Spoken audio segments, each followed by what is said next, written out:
We have one interchange here at Amasaman, that is where we are presently. It is a 3-tier interchange. By way of construction, we finished, with about 4 kilometers, of the first session where we've done asphalt. And then beyond, we've done, that is at Amasaman, beyond Amasaman, we've gone all the way to around kilometer 10. We had some challenges, in the past, but then with your support and that of the Honorable Minister, the contractor has received some funding, and for the past 2 weeks, we've been working tirelessly. The areas where we had those challenges, where you saw in the social media, we are currently almost at the level of asphalt. Per the extension of time that we've given to the contractor to next year, around the second quarter, we should be done.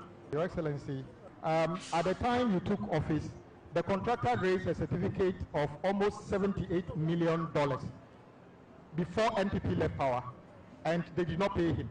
So it was surprising that just after you took office, people were expecting that what they could not do all over that period, you will do it. But guess what, Mr. President, you did it. As of today, Mr. President, every certificate owed the contractor on this project has been paid. There's a major arterial road in the country because it connects the 2 biggest cities in Ghana. And so any challenges with this contract affect a huge number of commuters because of the heavy traffic that passes through here. And so we were quite concerned about the complaints that were coming from the traveling public. And so we are happy to see that the traffic is flowing. I can understand what happened. A loan was taken for this project, and I don't understand why the money is finished and the project is not over, and that we're having to come and pay supplementary almost 78 million from government of Ghana funds. So that's something that we need to find out. What really happened? How come the loan that was taken was not enough? Was it that the estimate for the project was not done properly, or what happened? But I can see that drivers are happy now, and I hope that from now till when you finish the project, you maintain a smooth flow of traffic even as you're working, so that you don't impede the flow of traffic. So we'll hold you to your word.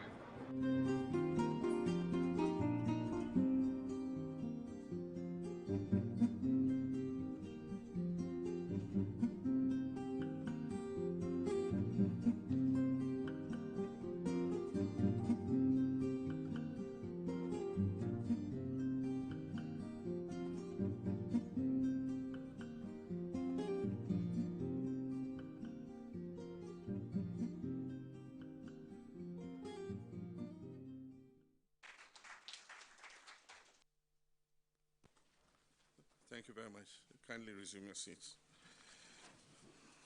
Let me welcome all of you, distinguished ladies and gentlemen, and to make a preliminary comment on the statement made by the Deputy Minister in respect of gender representation.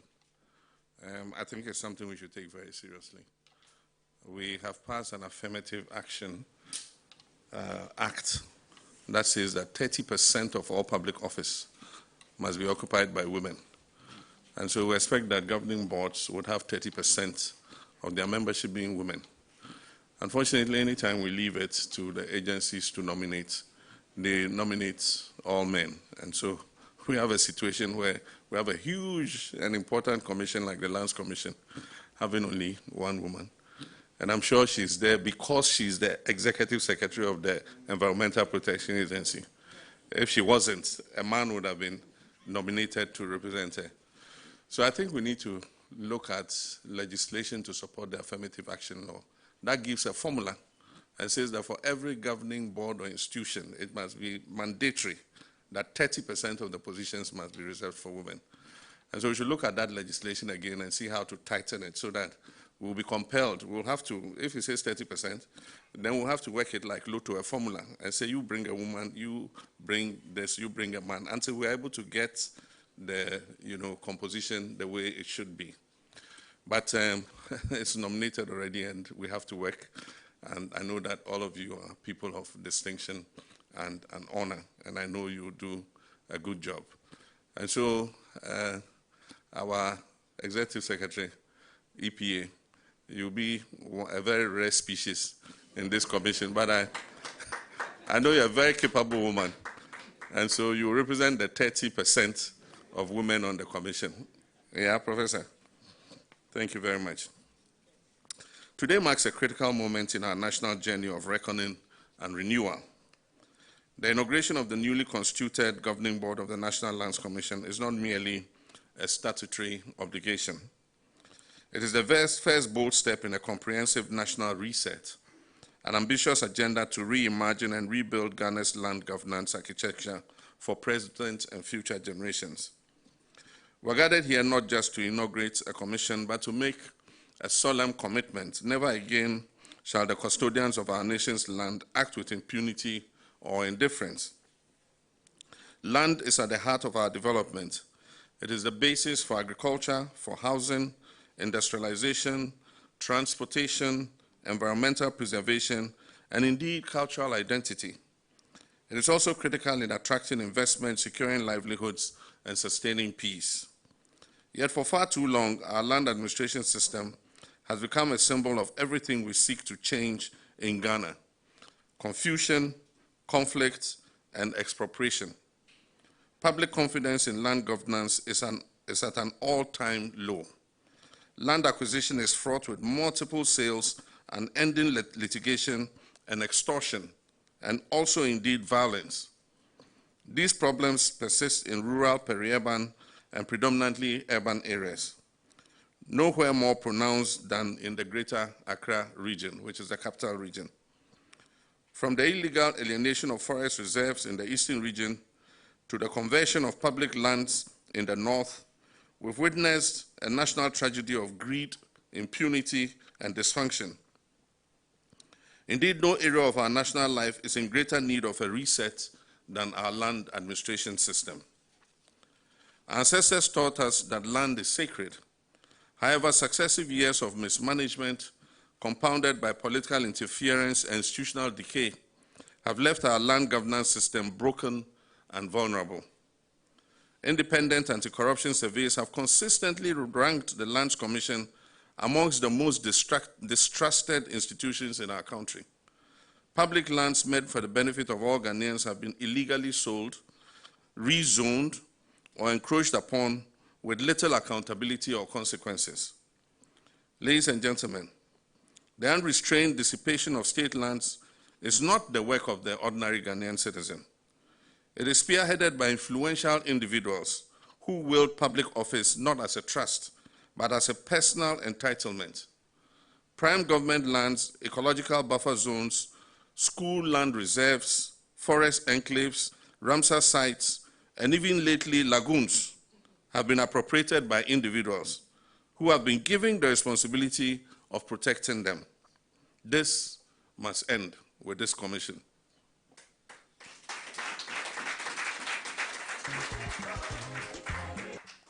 In pursuit of this reform agenda, my government placed a temporary ban on all state land transactions to enable a thorough review of existing processes.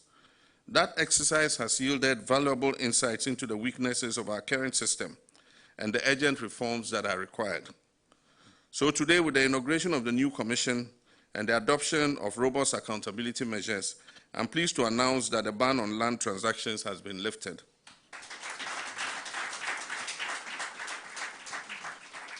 Henceforth, all land transactions, allocation, lease, or sale must strictly comply with transparent processes, digital verification, and oversight mechanisms.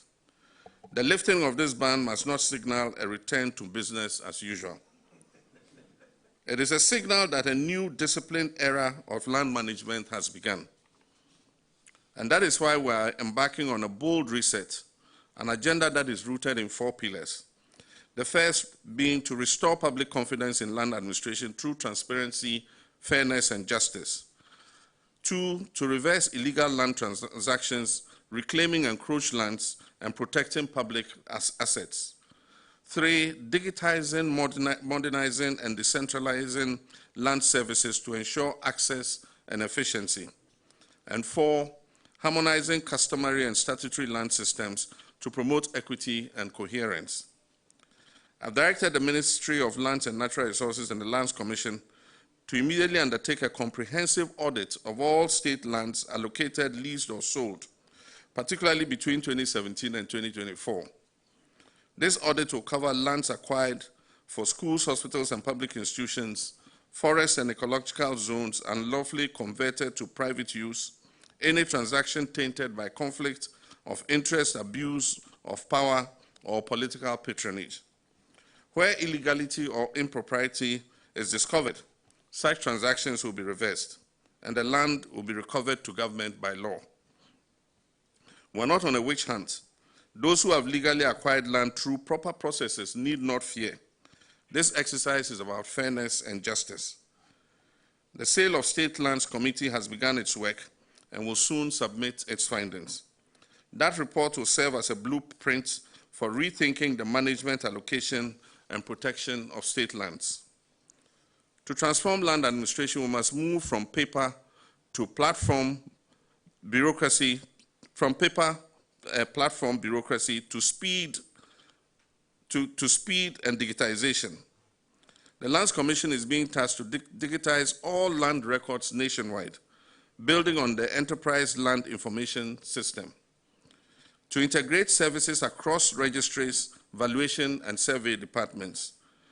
And 3, very important, to introduce blockchain technology to prevent tampering with land data. And 4, to decentralize operations by establishing functional land offices in all the 261 metropolitan and municipal and district assemblies.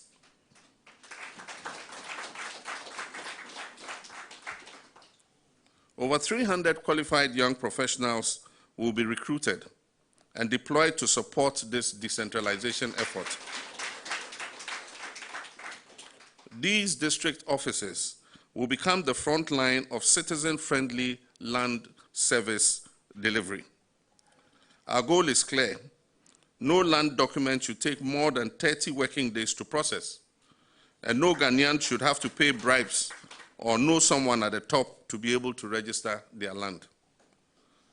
Corruption within the Lands Commission will no longer be tolerated or treated indifferently. I expect the new Commission's leadership to institute strict internal accountability measures. You must not shield corrupt staff or compromise your integrity. Let this new Commission be one of work ethic, transparency, and discipline. The days of absenteeism in Lands Commissions, file manipulation, and deliberate delays to exact bribes must come to an end.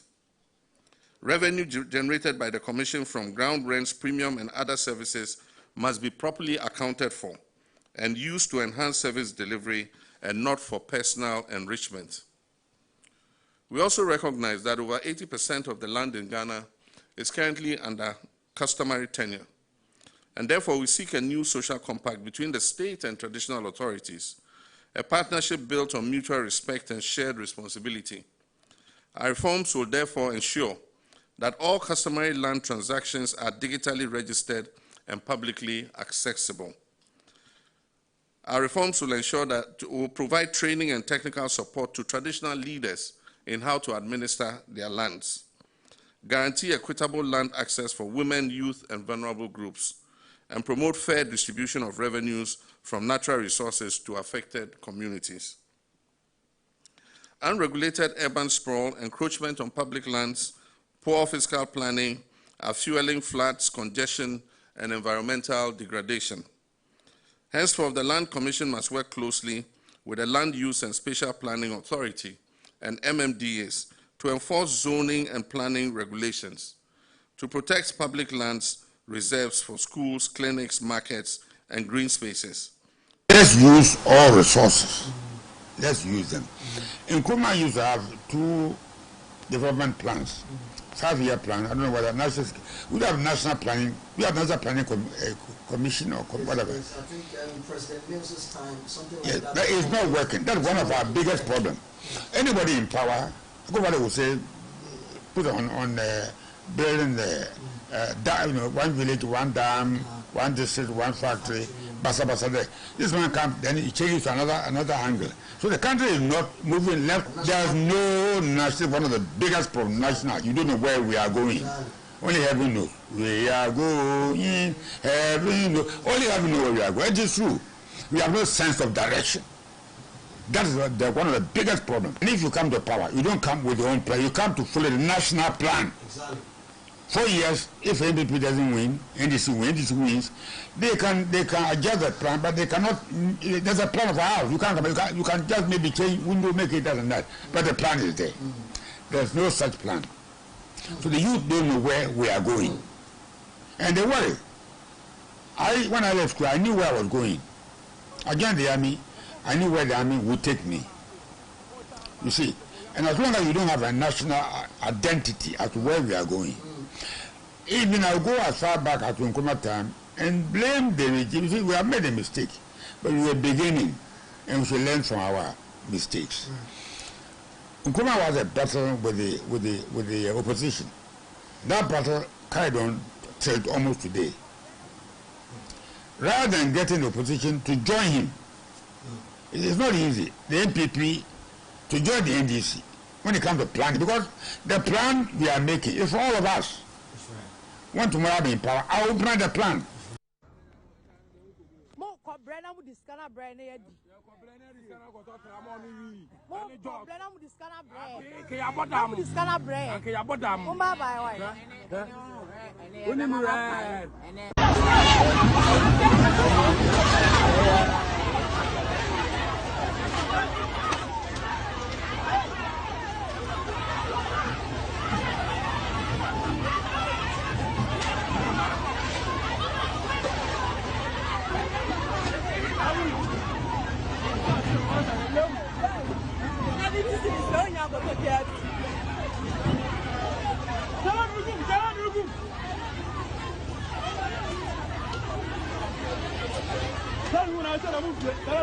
Government is broke, government is broke. The people are spending billions to go inside the government that is broke. Have you ever seen a minister who resigned because government is broke before? Government has no money. Have you ever seen a governor who said, ladies and gentlemen, when I was elected, I thought the government had money. Now I discover government has no money, I resign. Have you ever seen it? Government has no money, but they are bringing money out at election time. Where is that money coming from? So they are lying. What is happening is that there are two types of wicked people in government. Type 1, they eat current money. Any money they find in government, they will eat it. They are wicked about that one. There is type 2. Type 2, they eat current money and future money. They will say, my term will end next year. When I leave, how will I eat money? Let me borrow money now and borrow money of the future and eat it now.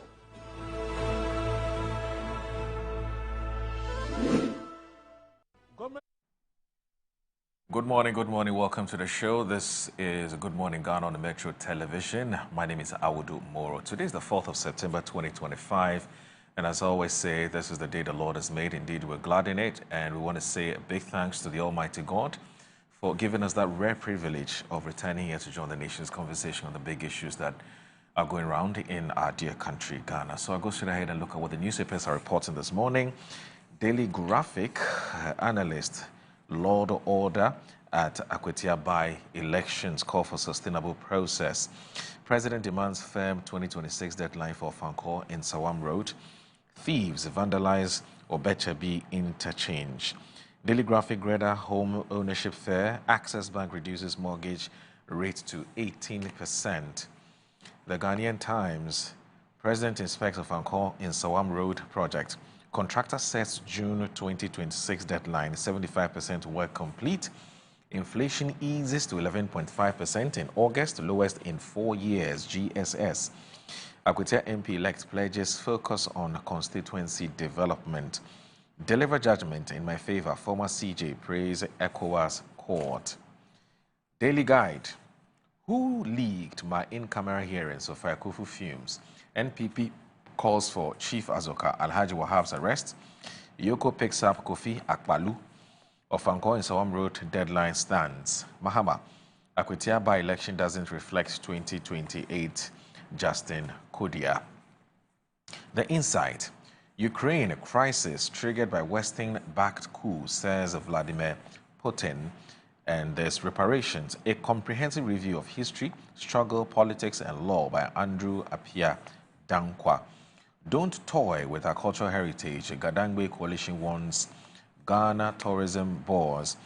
A grand celebration of life as Madam Augusta Peku marks 90 years with joyous Thanksgiving. And there's a kaput. Kaswa traffic lights deliberately switched off, claims angry residents and traders. The National Enquirer. Government pushes 24-hour economy with Volta Economic Corridor Program. Mahama urges Africa to lead in global solar revolution, and as Boss rebrands as Boss Energies. Inflation drops to 11.5% in August, beating end-year target. Joyce Bawa Mokhtari appointed as Notary Public of Ghana. Daily Democrat, nothing but the truth. Let us fight illicit financial flows. NDPCDG.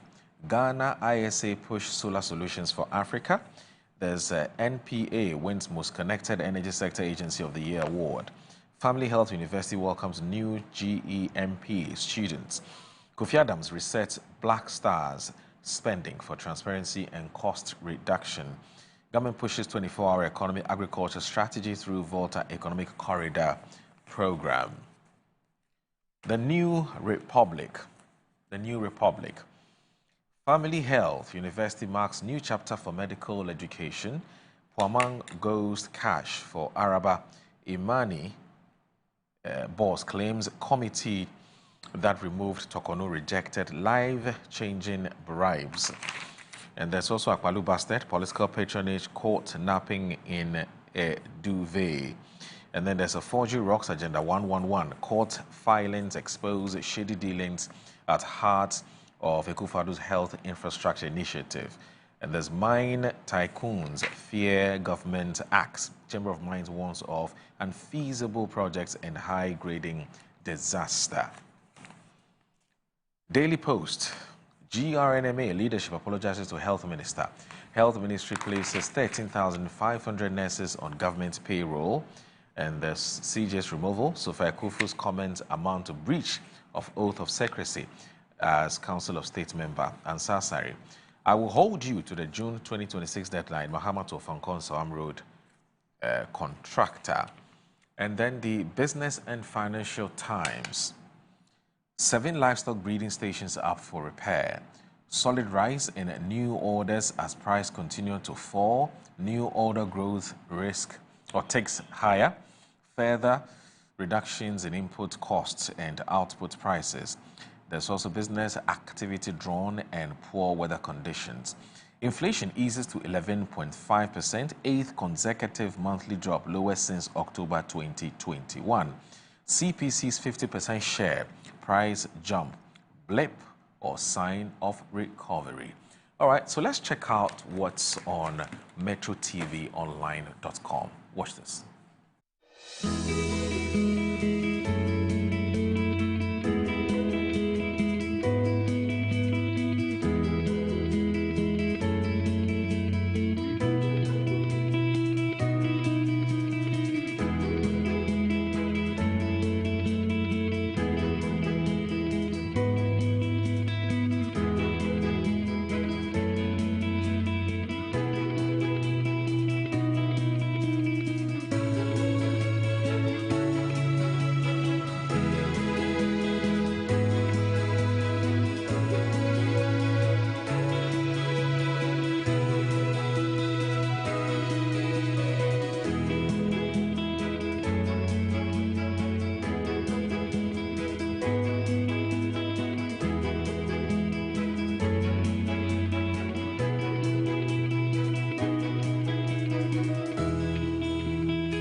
Sometimes the unexpected happens and the hero falls down in his own story. But he needs not stay down for long.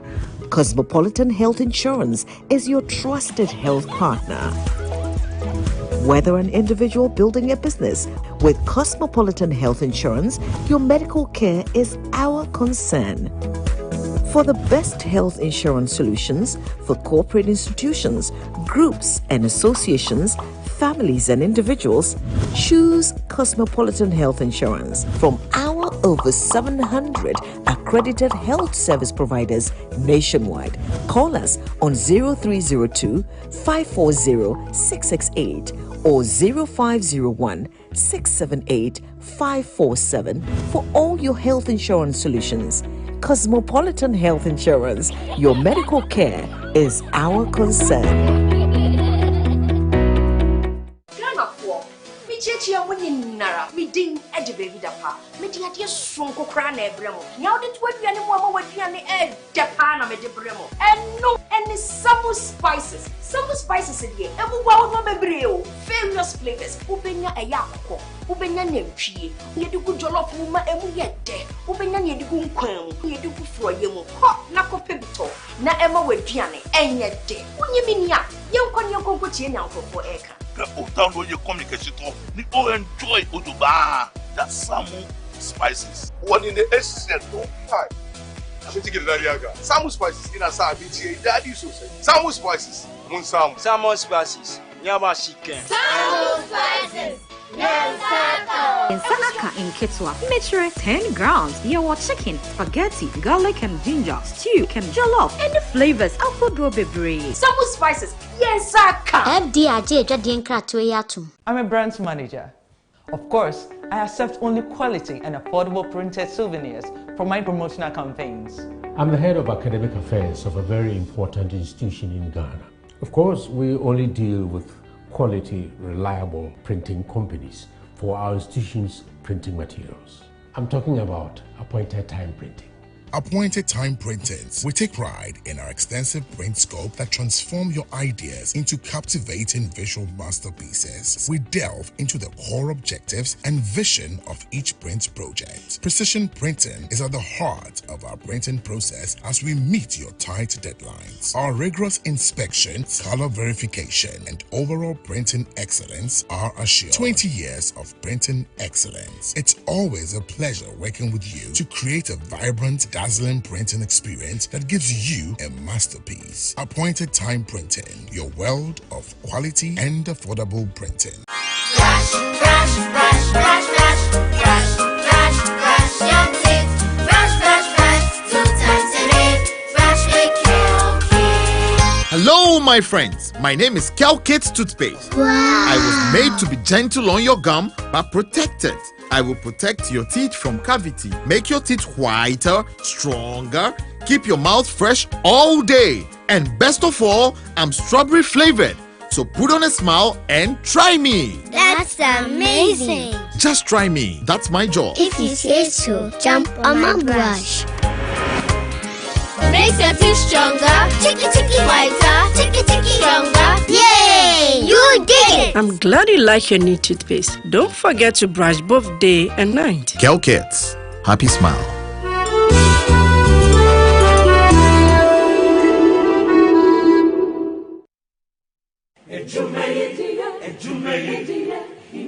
In life, choice is good, but choice plus safety is way better.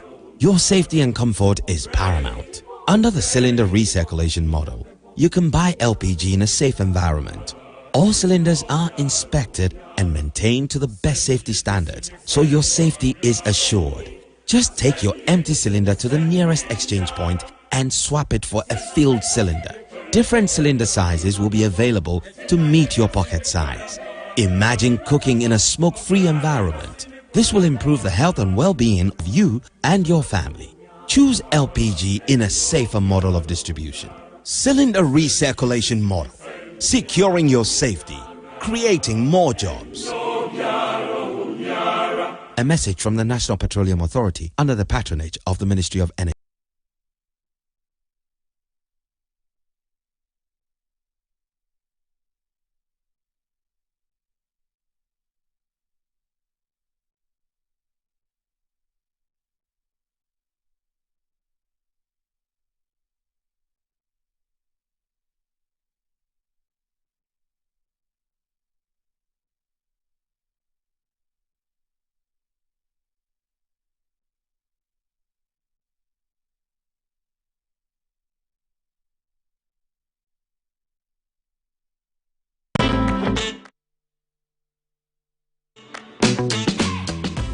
back in the day, you tune in radio from morning, and you don't want to miss out because anybody who comes on is massive. They say back in the day on Metro TV, Mr. BKD anywhere. Back in the day, mentioning the place that you used to live, no, that meant that you were Dadaba. Oh, how? Because we are the ones who went to Saito. I wasn't really a nightclub person. No, I mean, the only times I went to the nightclub, your Dixon took me. Yeah. You have a Walkman by your side. Now that was your selector. The Walkman was your selector. So when you play the first song and you want to change the song, you have to start cueing your next song through your headphone. Hi, my name is Ivan Kwashigan. I'm the CEO of Farmhouse Productions. I'm a film director, producer. You are watching Back in the Days with Sammy B on Metro TV. Massa, we a guy and yes, Sammy B a feature. This is Back in the Day. Keep watching.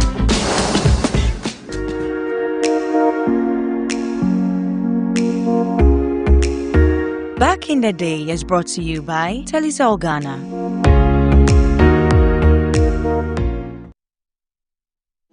Some loves are born in the blink of an eye.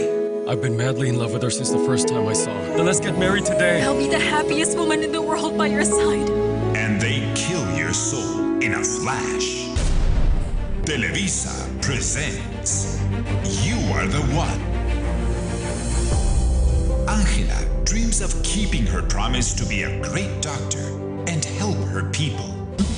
To Alvaro, ambition is stronger than his dream. And this greed will lead him to commit the worst betrayal to the woman he loves. I will have a husband no matter what. Samantha, will you please marry me? Turning all her dreams into painful disappointments and dangerous consequences. I've been waiting for you to answer my calls, Alvaro. I haven't heard anything from you. I've sent you so many messages, but you've never responded. Have you left the bus station? I just want to pay my debt and get out of here. Her photographs are going to sell fast, and she will be our gold mine. Our clients will love those. Are you looking for a boyfriend? Are you all right?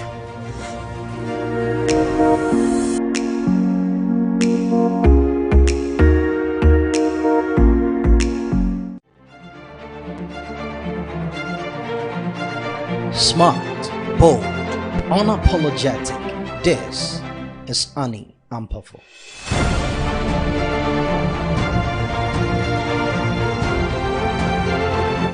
The voice of reason, a force of media. She's the one Ghana turns to every Monday morning for the headlines that matter and the conversations that shape all of us. And on the basis of Article 34, that's the Directive Principles of State Policy, we meet here again this morning, and you're welcome to Good Morning Ghana. And when the afternoon rolls in, she's back, cutting through the noise, asking the tough questions, and bringing clarity to the issues that matter. A committee to investigate containers carrying ECG cables that are meant for Ghanaians or meant to provide light for the good people of Ghana. In the morning, in the afternoon, Annie Ampafo isn't just reporting the news. She's shaping the conversations that shape all of us. Annie Ampafo, smart, fearless, unmatched, only on Metro TV.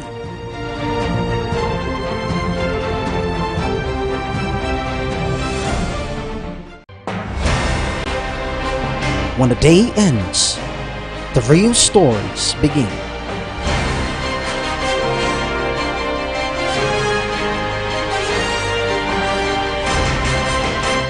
Michael Addo. Updates with lawyers for former Finance Minister Ken Ofori-Atta. Efua Ando. Sandra Ofosu. Ikuya Ababio.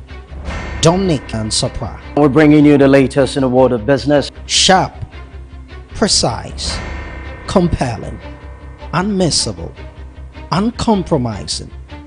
News Night. Tonight at 7 p.m. Only on Metro TV.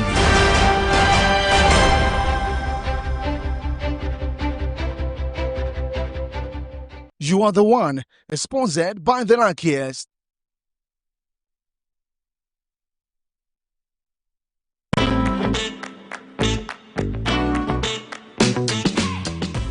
Back in the day, you tune in radio from morning, and you don't want to miss out because anybody who comes on is massive. They say back in the day on Metro TV, Mr. BKD anyway. Back in the day, mentioning the place that you used to live, no, that meant that you were Dadaba. Oh, how? Because we are the ones who went to Saito. I wasn't really a nightclub person. No, I mean, the only times I went to the nightclub, Dixon took me. Yeah. You have a Walkman by your side. Now that was your selector. The Walkman was your selector. So when you play the first song and you want to change the song, you have to start queuing your next song through your headphone. Hi, my name is Ivan Kwashigan. I'm the CEO of Farmhouse Productions. I'm a film director, producer. You are watching Back in the Days with Sammy B on Metro TV. Massa, we a guy and yes, I'm be a feature. This is Back in the Day. Keep watching.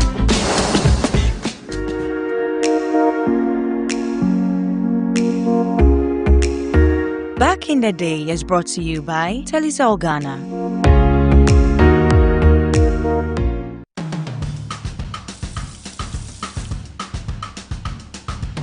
Welcome to Cook Africa. Straight to the Ashanti region.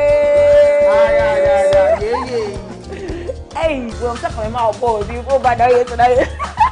Even a few days ago, you were offended. You and this character went government. Ginger, the boy nako. Or the ama spices the ama salt. We bet my a chance. Or the mama money they call. Debbie,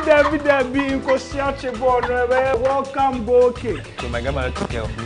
Okay. So she actually taught me how to do it. Anyway, I go there. Some loves are born in the blink of an eye. I've been madly in love with her since the first time I saw her. Then let's get married today. I'll be the happiest woman in the world by your side. And they kill your soul in a flash. Televisa presents You Are the One. Angela dreams of keeping her promise to be a great doctor and help her people. To Alvaro, ambition is stronger than his dream. And this greed will lead him to commit the worst betrayal to the woman he loves. I will have a husband no matter what. Samantha, will you please marry me? Turning all her dreams into painful disappointments and dangerous consequences. I've been waiting for you to answer my calls, Alvaro. I haven't heard anything from you. I've sent you so many messages, but you've never responded. Have you left the bus station? I just want to pay my debt and get out of here. Her photographs are going to sell fast, and she will be our gold mine. Our clients will love those. Are you looking for a boyfriend? Are you all right?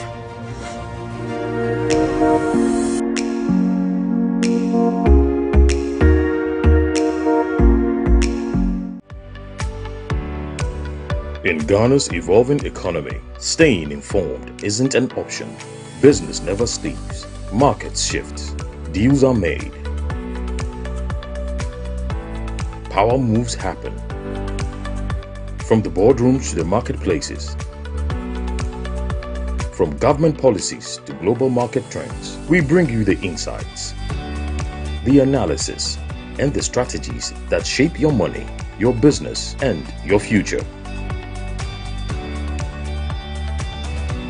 Join us every Tuesday and Thursday from 12 noon to 2 p.m. on Good Afternoon Ghana Business on Metro TV, your ultimate guide to Ghana's evolving business landscape.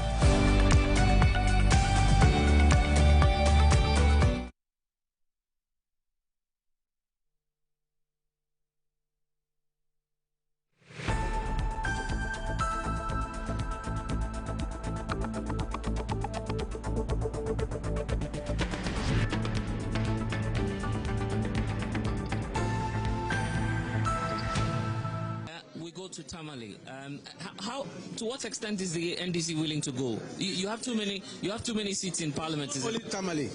We are going to Michael Bayfi constituency. He says he's apologized, and we are not accepting it. Nobody's going to. We are not accepting the apology. He must resign. If he doesn't resign, Ghanaians will not take politicians serious. We must be serious. They must hold us to our words. whatever comes out from my mouth, they must take it serious. I can't just stand here and make allegations, say certain things, and then within 24 hours, do you know that he came in here when we were about to start the coalition, beaming smile, telling me that we were winning the thing, until I showed him on my phone that, my friend, you have lost the election, I'm coming to your constituency for by-election. Then he started perspiring. That's the time he got to know that things have changed. I mean, not the greatest of respects, this so much talked about push is neither balanced, nor big, nor strategic. I say this because I believe strongly that it's just a political program rather than economic efficient program. One, Mr. Speaker, the list of programs of roads is heavily skewed towards certain regions in the country, completely neglecting Greater Accra region and Ashanti region. For me, that is not fair to the country. That is not strategic, because you build roads where there are human beings, a lot of densely populated people, communities. You build roads which will connect economic centers. That will drive economic development and economic growth. Basic economic theory teaches us that when resources are scarce, when you are in financial constraints, you prioritize. And that's exactly that's what I'm saying. If my opponents don't understand this, I don't know what else they will understand. You issued a statement saying that we are saying that President Akufo-Addo, or we are trying to rubbish President Akufo-Addo's record of 10,800 kilometers. You were not here. He was standing here and said, we have built 10,800 kilometers of new roads, and he was doing us like that. And I fact-checked him. What the president said here was untrue. He never built 10,800 kilometers of new roads. My brother, you see, you have been a road minister for the Republic of Ghana. Is it just a small advice? The road minister of Republic of Ghana, it doesn't sit well where all your examples appears as if you haven't been to any other place in the country. It doesn't look well. Yes, I agree. Accra Kumasi have the biggest volume of traffic in the country. But when you give the impression that just because that is the biggest volume, what about the farmer growing yam in Yendi? Yes. Don't we have to take a road there to convey the yam for us to consume in Accra? So you think that just because there are more people in Accra and Kumasi, we should spend all our money in Accra and Kumasi? Okay, let me give you this. The research of President Mahama means that we are not. And my brother, when you were speaking, I never even moved my body. I listened to you. You were taking notes. Just you see. I don't know why you are feeling uncomfortable. Just stay calm. You went as far as saying that we build roads where human beings are. I went around the 16 regions. When I got to OT region,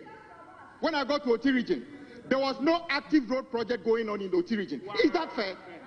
Wow. Is that fair? Guess what? Reset means that we are taking road infrastructure to every part of the country. And if you don't like it, you can do whatever you like. When you come back, you can decide not to do road there. We shall take road everywhere we like. Every single region in our country is touched by the proposed Big Push projects. Let me repeat once again. Big Push is not a constituency-specific or a political gimmick.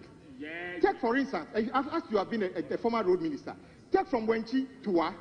You travel that road. How do you feel? He doesn't know that. It's completely neglected. Take from Wa to Bolga. The reason we don't find vehicles on Wa to Bolga is because it's a death trap. Yes, I agree with you. You can drive for hours, you don't even see any vehicle. It's because the road is terrible. Big Push is a special vehicle to address the interconnectivity of our region to our national capital. It is not about Adaklu or Swami or anything.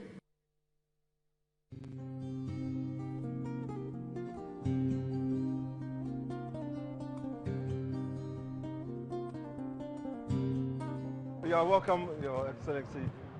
From Ofankor, we have a 2-lane dual carriageway with 2-lane service ways on both sides of the road, that making 8 lanes. And then we jump over, to the Pokwase interchange area around Pokwase, where we have 3-lane dual carriageway and then 2-lane service roads, making 10 lanes. Now we have a number of, we have one interchange here at Amasama, and that is where we are presently. It is a 3-tier interchange. By way of construction, we finished, with about 4 kilometers, of the first session where we've done asphalt, and then beyond we've done, that is at Amasama, beyond Amasama we've gone all the way to around kilometer 10. We had some challenges, in the past, but then with your support and that of the Honorable Minister, the contractor has received some funding, and for the past 2 weeks we've been working tirelessly. The areas where we had those challenges, where we saw in the social media, we are currently almost at the level of asphalt. Per the extension of time that we've given to the contractor to next year, around the second quarter, we should be done. Your Excellency, at the time you took office, the contractor raised a certificate of almost $78 million before NPP left power, and they did not pay him.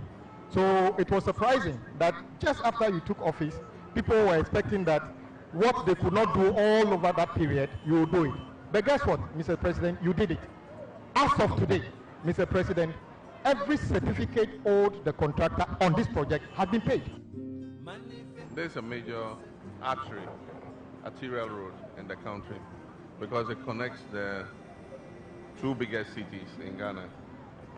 And so any challenges with this contract affect a huge number of commuters because of the heavy traffic that passes through here.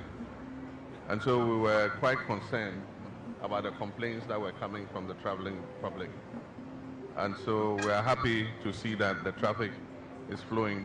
I can understand what happened. A loan was taken for this project, and I don't understand why the money is finished and the project is not over, and that we're having to come and pay supplementary almost 78 million from government of Ghana funds. So that's something that we need to find out. What really happened? How come the loan that was taken was not enough? Was it that the estimate for the project was not done properly, or what happened?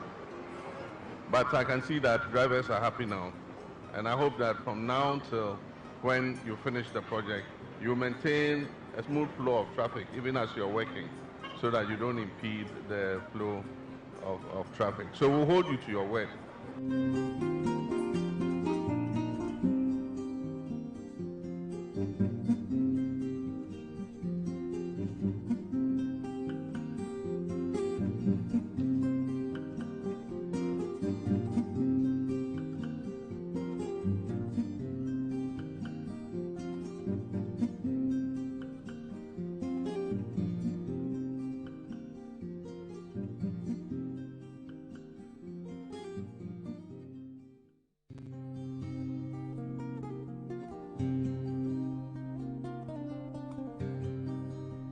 near Koyano, then say hwan, when you dislocation. Then say we hwan, it's not so sure that's legitimate. Omo piano she form no nipa it was a 4 if in a 2 if in a one anim and omo bono. Absolutely. A few moments later. The committee also visited the nurse in question, who was alleged to have been physically attacked. We saw the patient in bed. The document available to us from the medical record had no indication of fracture or dislocation of the said staff. He wanted us to leave everybody and attend to him. So we explained to him. Who? Ralph. Okay. We explained to him, and then he was like, he won't sit down. And my intern told him to get a card, a hospital card. He said, why should he get a hospital card? Because his name must be in the system. Once his name is tied in the system, it should everything should pop up. And my intern said, no, it's not done like that in Ghana. There he was angry because he was told it's not done that. That is not done in Ghana. And he started insulting us we don't want Ghana to progress. Then he brought out the phone. But initially, I did a pressure dressing for him. In his finger that he said it was bleeding. It had bled. The blood had dried. So I just had to put a gauze on it so that we reassure him.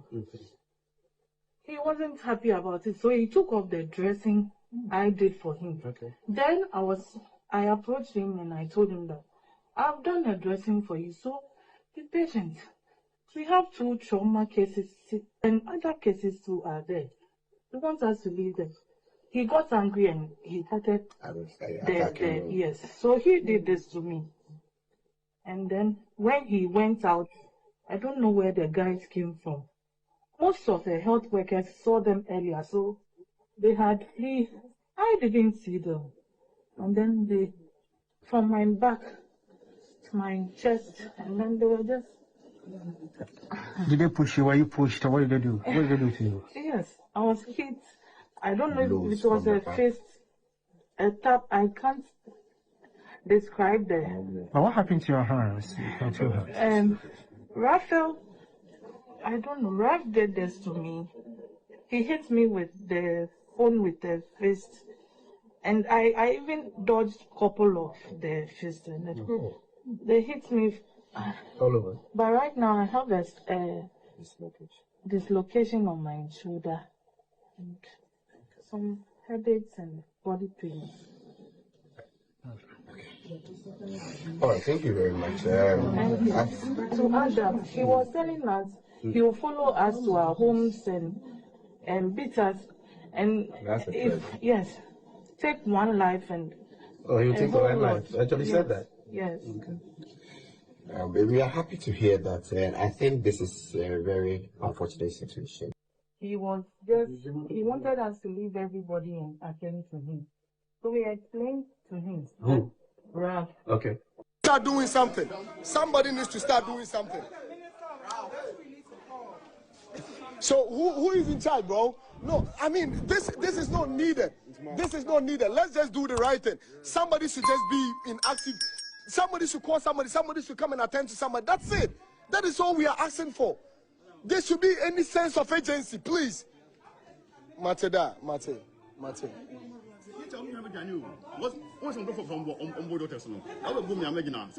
No, but you see, in as much as anyway, into right? Obia so banibeshan as all say, won't be more obia pressure na higher gun. It hurts. You understand? What do you mean by higher gun? Says a gun idea, or be to me and nothing happens. I came here media way your minor. Yes, in Kofu pre-emergency, let's attend to them. Or the whole coach guy, no point apple. So I want to do the same thing. You need which was a higher Ghana. What do you mean, higher Ghana? That sadly, you be obia be when you are when unipa da hosa. Also be sabia, but professionally, you try to calm them down and you go and attend to the person.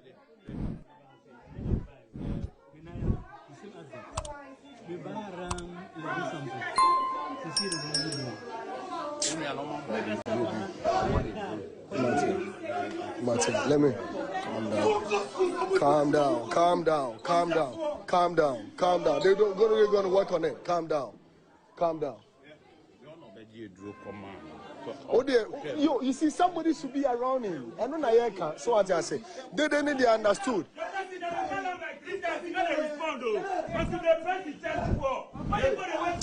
What is happening?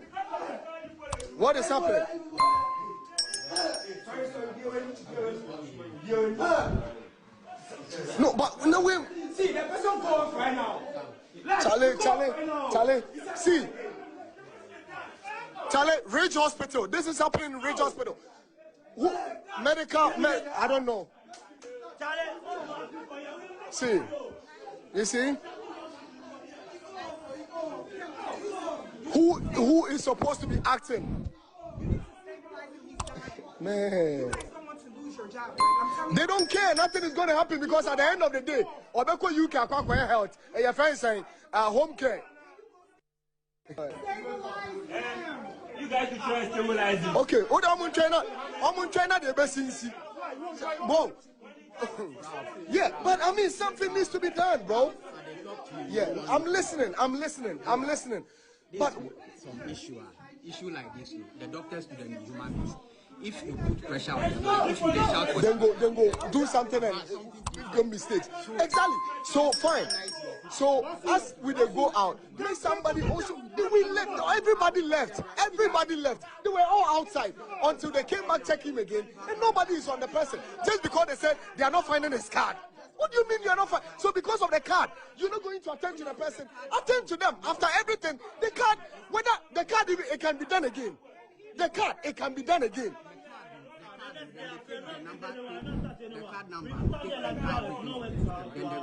Exactly. So don't worry, just organize your people. No, they're not being organized because he needs drinks. No. Right now, the doctors will come back there, but What's happening? Is he okay?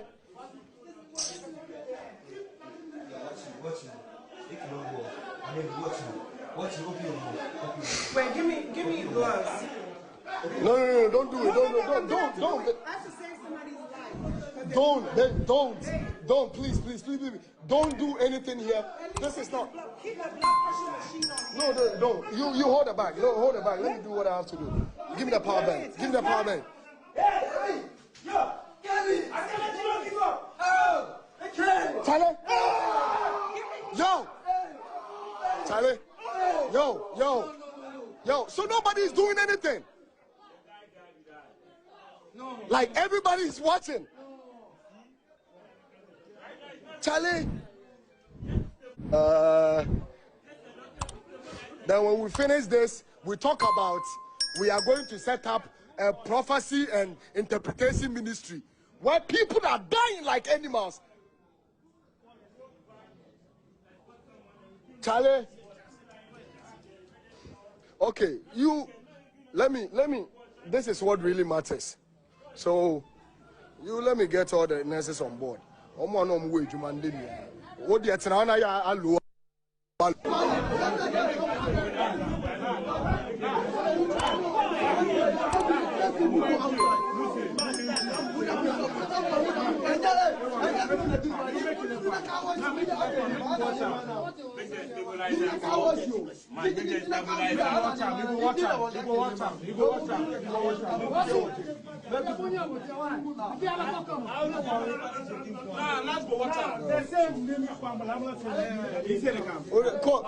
we need to move him to a different hospital, let's do it. Yeah. That's the most important thing.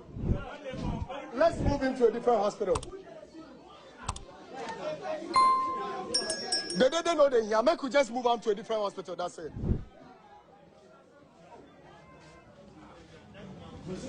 Where is Tash? Obi, check.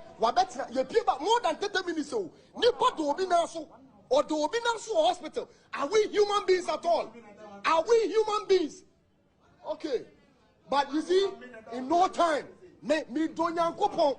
So Obi buy me. No, about hospital. Now there's need to BBC. Yeah, that's how we feel. Ah, come on, now then. Say the area is how they are able to be. And I'm going to move dear bro. Hold it. Charge. I had to send the first group to come and find out what really happened.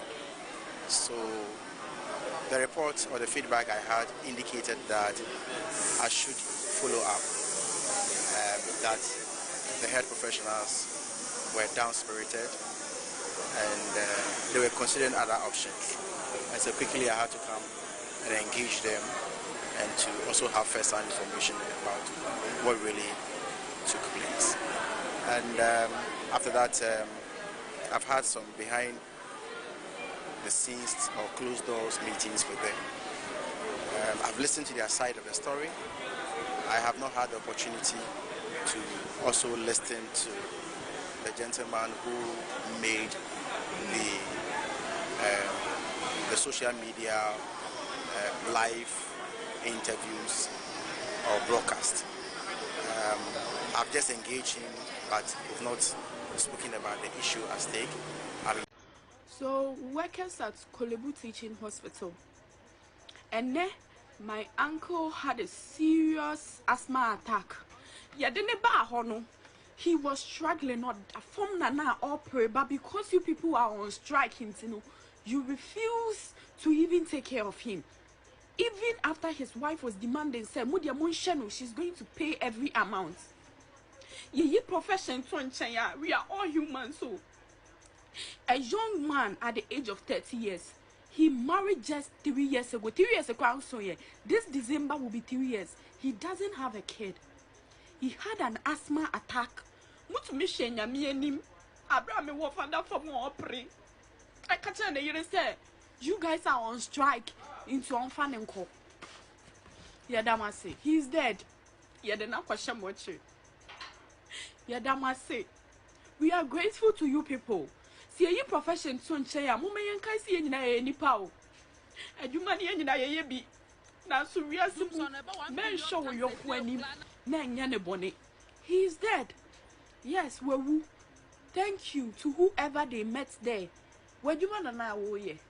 Yeah, that's it. Yes, so, yeah, the idea of we will bury him. A radimo where you man and costu. No mountain quatin. You, that person that was in charge. Dear me, Yakran says, you said you are on strike. Into woman fanning kononko. Well, yeah, the not question much. Yeah, Damasi. Why? You. So, workers at Kolebu Teaching Hospital. And then, my uncle had a serious asthma attack. You're still watching Good Morning Ghana on Metro Television. The show is also live on 94.1 FM. My name is Audu Moro. One of my guests is already seated, and so the conversation would kickstart. So, my guest is a man who's not new to the show. He's been here several times, but as and when he has time, he would pass by and speak to Ghanaians. So I'm talking about Sofo Tanko Rashid Computer. He is the acting CEO of the Ghana Investment Fund for Electronic Communications. That's GIFEC. Good morning, sir. Thank you very much for joining us on the show. Good morning, my brother. And we're happy to have you join us because we know how tiring the Akwete by-elections has been and the fact that you still have been engaged in the media even post the elections, and we appreciate you. It is well.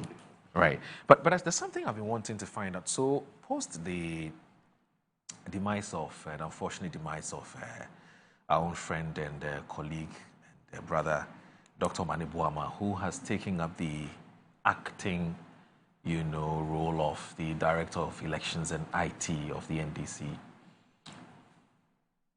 Is there any such position, or you're still in your deputy No, we're still the position? Deputies. Okay.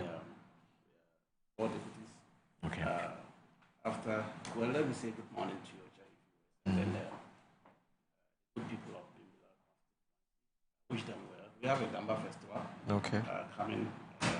I will invite you and your team to come and join the Damba in Bimbila. Yeah, we'll be there. The Nanu traditional area. Okay. Damba is one of the most important festivals we don't joke with. Yeah. I wish your team be there to see how beautiful the tradition of the Nanumbers will be brought to the general public. During the Damba festival. Okay. Yes. Well, I like the part where people actually put their hands in fire. They don't get burnt. Yes, that's the blacksmith. They cut themselves with cutlasses and all kinds of. But it doesn't. It's a blacksmith. I'm part of them. Is this real? It's real. I'm a blacksmith. Okay. That is. No, we have the blacksmith, the butchers. Okay. Those do the slaughtering of the animals. They are the butchers. Okay. And then those dealing with the metals and the knives and all this. Do the metallist work for. Okay. They are the blacksmith. Okay. From that side. And then it's a very nice tradition. It's real. It's real. I see. It's real. Those things, you cannot joke with it. It's real. Wow. These are people who are spiritually fortified. No, it's our tradition. It's not about, it's about tradition. But it defies science. Not that. You see, that's one thing people don't understand. Religion has come to push us aside. Okay. The advent of foreign religion, especially Islam and Christianity, has made some of these things to be hidden. Yeah. That's what our forefathers used to do. They were living with it, and it was part and parcel of our life. There are a lot of things You might not be able to say it publicly, but it's part of our life, and we still live with it up till now. I mean, such is life. Right. It's a very beautiful. I wish you come there, come and see. Your crib, come to Bimbla, you enjoy it. No, we'll be there. Yes, We'll be there, inshallah. beautiful. We'll be there. So you remember when we were mourning the loss of my boss, Dr. Manibwama? I sat here and told you the meeting we had with him in the morning. Yeah. And he designed the plan for us for Akotia, the strategy to use for the election. And then the next 4 hours, he was involved in the plane crash that took his life with the other 7 gallant men. I mean, so after that, we sat through as a directorate and said we have to do this thing to his honor. We have to make sure that we win this seat in his honor. We have to implement the blueprint he gave us. He was our boss, and when he put pen and paper together, yours is to just go and implement. He need not to be around. We did it at Ablekuba North, the 19th polling station. He drew all the plan, the strategy. We went and implemented it. He was a defense minister, so there was no way he was going to come forward in the implementation process. Yeah. But he was behind and pulling the strings for us too. Right. And we did it seamlessly. I mean, so this Akotia team, we said, oh, that's why his demise, the blueprint is there. I mean, so we charge ourselves that, look, let's go and do this thing in honor of Dr. Manibwama. And so the MPP, they were just making noise around. But you know that since National Executive agreed that we should go ahead and contest the election, win it in his honor, some were saying that we should back out. We said, no, we have to go and win in his honor. I mean, he was passionate about winning the Akotia seat.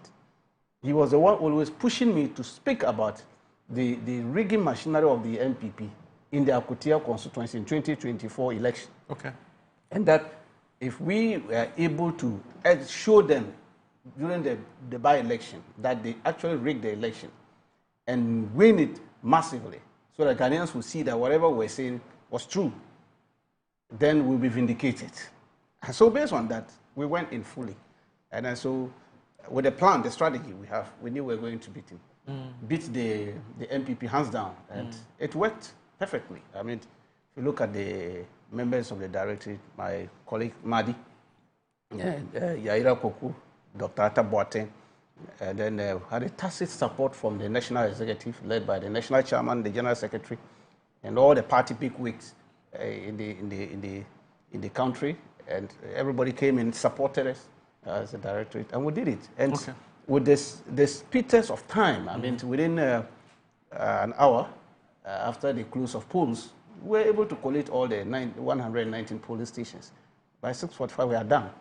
And then by 6:45 p.m. Yes. You knew you had won. Oh, we had won. And that was why when you watch your cameras and I saw Akogan and Co. in some office. They were jubilating. I mean, we had finished then before. So by the time I got to the collation center, we had done almost 80% of the collation. And then the system was running. So even when my friend Befi, Honorable Befi, ran to the collation center. You mean Michael Befi? Michael Befi. Okay. Thought he had won because they had collated Wenchi area and all that democracy, and they were leading. He ran to the polling in the collation center thinking that they had won. And so when I was studying with him, he said, I told him, my friend, why are you here? Are you coming to announce your resignation? He said, oh, there. We have won the election. I said, who? Then we have won. I said, you have won where? I haven't seen it. I said, I opened my phone for him. I said, sure. At that time, we had crossed 118. It was just like with one. Then when he saw it, his demeanor changed completely. Ostensibly, they were not collecting their results. That has been their problem. For some time now, it's like they have difficulties in collating their own results. Saw it at Asinov, they couldn't. They had very difficult in collating. Even at Kumeu, they easily had to rely on my results to declare because they had some challenge. Asinov, they virtually couldn't. And the same problem they had. And this one, the one we did at Akotia, they couldn't collate their results. They didn't have a results. Otherwise, my good friend wouldn't have been there. If he had known that they had lost massively, you ran to to the place. So it was there he got to know that they actually lost the election. And I told him I was coming for a by-election in his place because he made a promise that if NDC wins, he was going to resign. And then so as an honorable man, I was holding him to his word. He should do the honorable thing. I mean, he should just tender in resignation so that NDC will come and test our firepower. No, he says he's sorry. Is he honorable? He says he's sorry. If you are honorable, as soon as you say you are sorry, just resign. Okay. That's it. You must be honorable about it. And you see, this will make Ghanaian electorate to trust politicians, whatever we are saying. Otherwise, we'll stand on platform, say all manner of things, and then go back and say, I'm sorry. I didn't mean what, after all, I've gotten the power. That is not good enough. Don't fool the people to get power. Okay. Tell them the reality. And that is why His Excellency John Dramani Mahama, his rating is increasing day in, day out. His rating is day in, day out, it's increasing. And it helps us a lot in Akotia. Because his demeanor, his posture, and what he tells the public, it comes to pass. He won't concoct stories or just to create an impression that doesn't exist.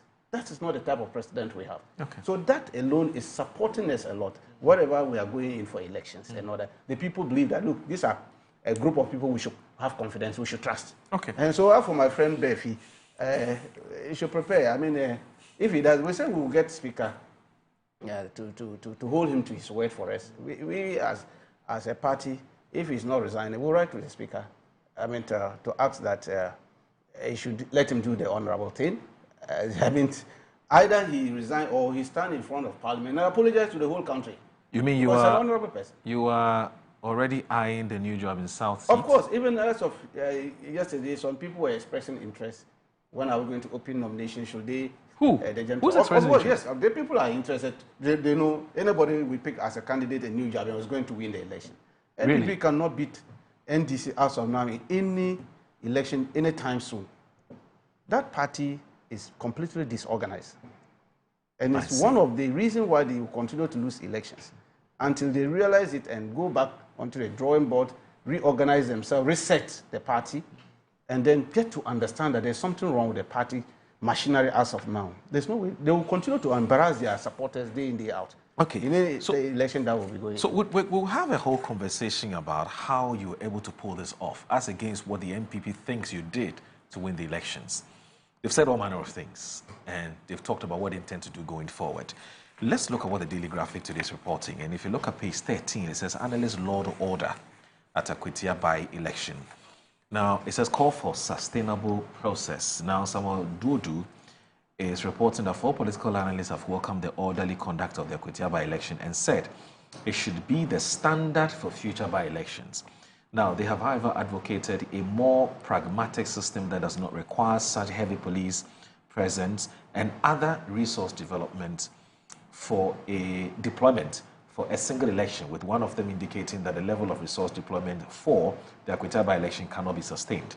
Now, they extolled all actors in the contest, particularly the police, who said they acted professionally, leading to an overall peaceful outcome of the election, which was conducted to replace the deceased member of parliament for the constituency. Now, Dr. Amache Boateng of the Department of History and the Political Studies of Kwame Nkrumah University of Science and Technology, NUST, Dr.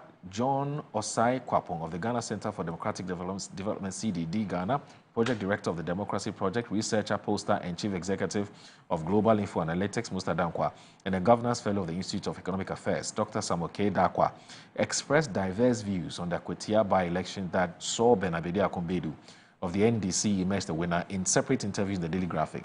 Now, Dr. Amache Boateng, for instance, commended the Electoral Commission and the Ghana Police Service for the successful management of the election.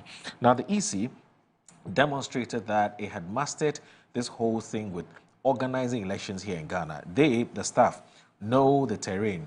They understand the political parties, and they also now realize that they themselves should be on top of their business because elections are serious issues. Now, the political analyst also praised the police for their robust presence, which he said prevented violence and ensured a peaceful outcome, adding that the police learned from past experiences, particularly the Ablekuma North partial rerun, where violence occurred during the elections due to inaction.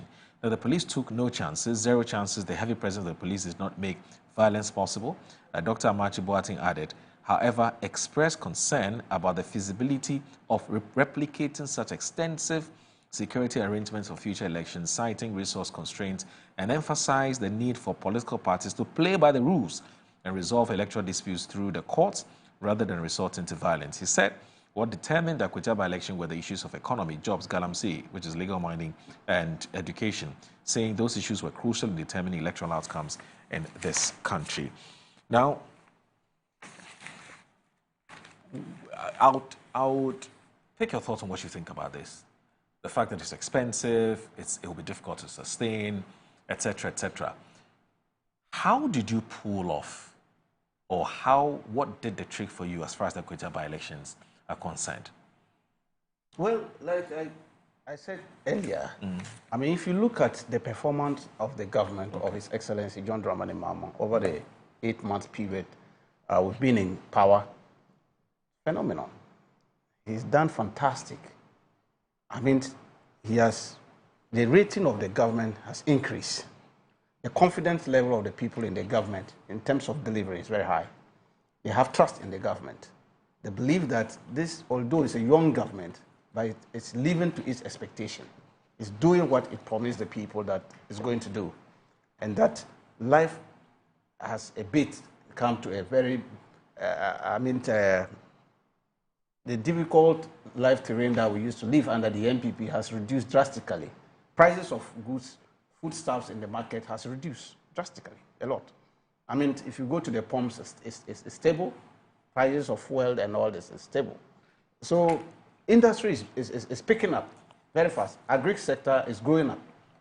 If you look at the manufacturing sector, it's also picking up. We have stabilized the mining sector. If you look at it, we are reducing the destruction of the forest at a very fast rate. So all this, the people have confidence. And don't forget, where we went, there are two things there. They are into mining and into agri. These two are the major things they do in there. And the people too are highly educated in the area. Right. Education is very high in terms of the population in that area. They are educated in that level. So if you look at it, NPP made a mistake. They should have done it, primaries, to pick a candidate. For just handpicking the gentleman was one of their nemesis. I mean, they didn't do proper analysis of the background of the person they were bringing in as a candidate. And then we allowed the democratic process to pick up the candidate for us. And interestingly, our candidate is a lawyer. I mean, a seasoned lawyer in the constituency. He's helped a lot of people in the constituencies and all that. And he's been the youth employment coordinator before in the constituency and the secretary of the constituency. So he's somebody they know. And they know that comparatively, if you put the two together, the one who can advocate for them in the constituency will be Lawyer Bediako. Okay. So that one alone, the environment of which they're picking the candidate, the people could analyze it.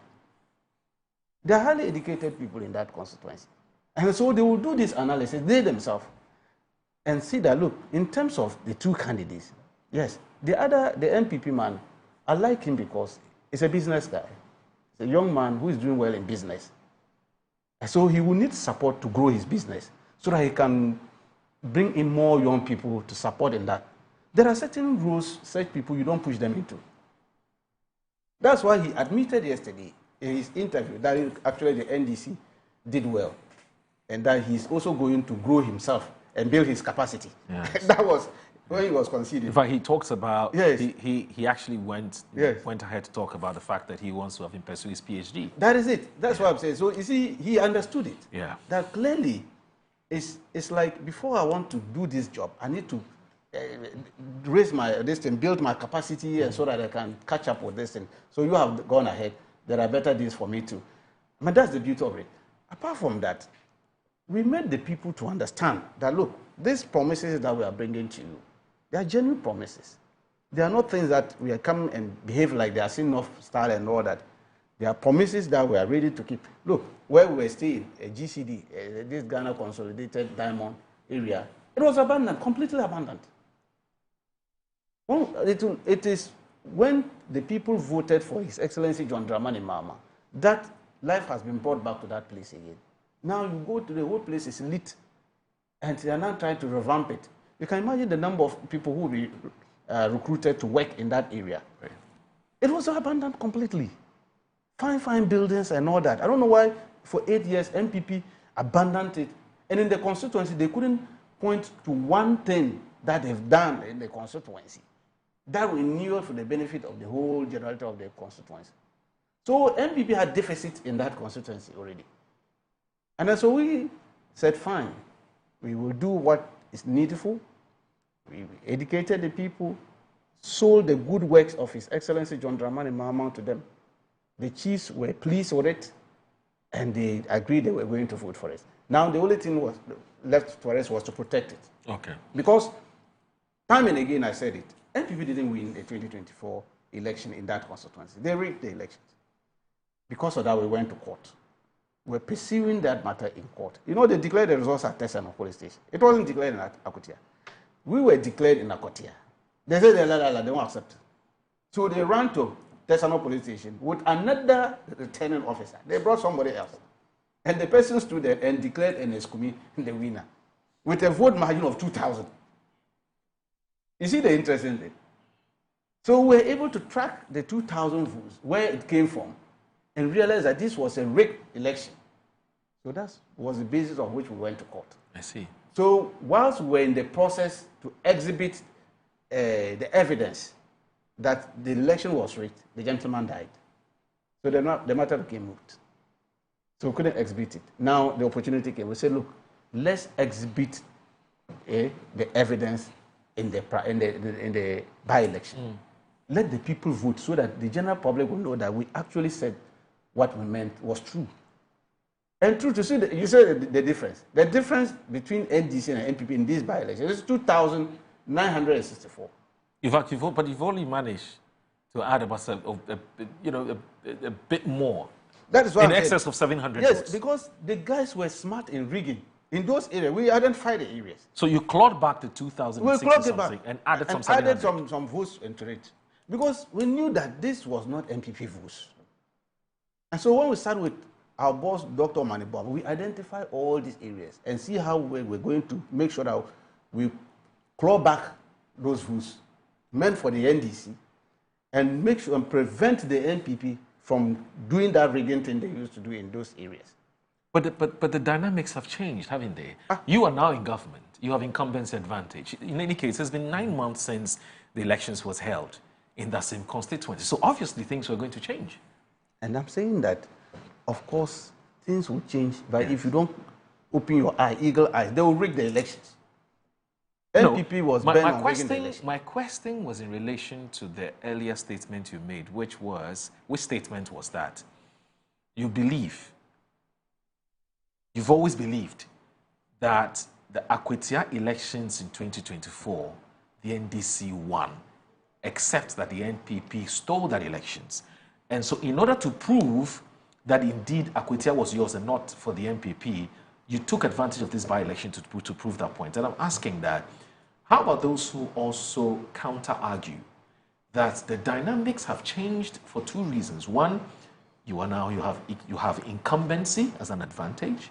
And also, secondly, it's been 9 months since that last elections in Akwetia, which is in 2024. A lot has changed, haven't they? Incumbency couldn't have been the basis for winning, because we've gone to by-elections where MPP in power with all their firepower, with all the money, and beat them to it. We beat them to it. You're talking about St. North. Yes. So I'm saying that. So that couldn't have been the basis. The thing is that we have a strategy. We had a plan. And we're saying that, look, we are going to make sure that these are our votes that they stole. It will come back to us. We'll make sure that we pull out the people. NPP, they were talking of apathy. Nobody had apathy. They managed to pull out about 15,000 people. And they were talking of people being threatened. So the 15,000 people voted, but they were not threatened. And so when they started jubilating around Wenchi area and Takwasi, those areas, jubilating in the early time of 5:30, they didn't know that they were going to lose. They thought they had won, and they were happy. So clearly that couldn't have been a basis. But we knew that, look, despite all this, we had to work harder. And that is why I give thumbs up to the Chief of Staff the national chairman, the general secretary, all of them consider the constituency as a communal labor. Let's go in there. Let the people know we mean business. And you see, we have to also give thumb up to His Excellency the President. He's the father of the nation. He said, look, this is a by-election. Okay, I'm the father of the nation. Why will I go and be campaigning for you? I mean, did you see him in Ablekwa? I wanted to ask you why he didn't turn up for the I'm saying that he has confidence in his team. He has confidence in the team that is leading the party and the structure of the party as of now. It's not as disorganized as our opponent. So when you have a very organized group like that, why will he himself come there to do? To do what? What is he going to do? You don't need him there. It is only when you have difficulties in the leadership of your party that you have problems, you think that they cannot, then that's why you're running into this. And that is the problem of the MPP now. You see, although they brought their former president and then the vice president, former vice president, to Eneskumi 1 week, where they nearly lynched our national chairman and the party candidate, it didn't help them.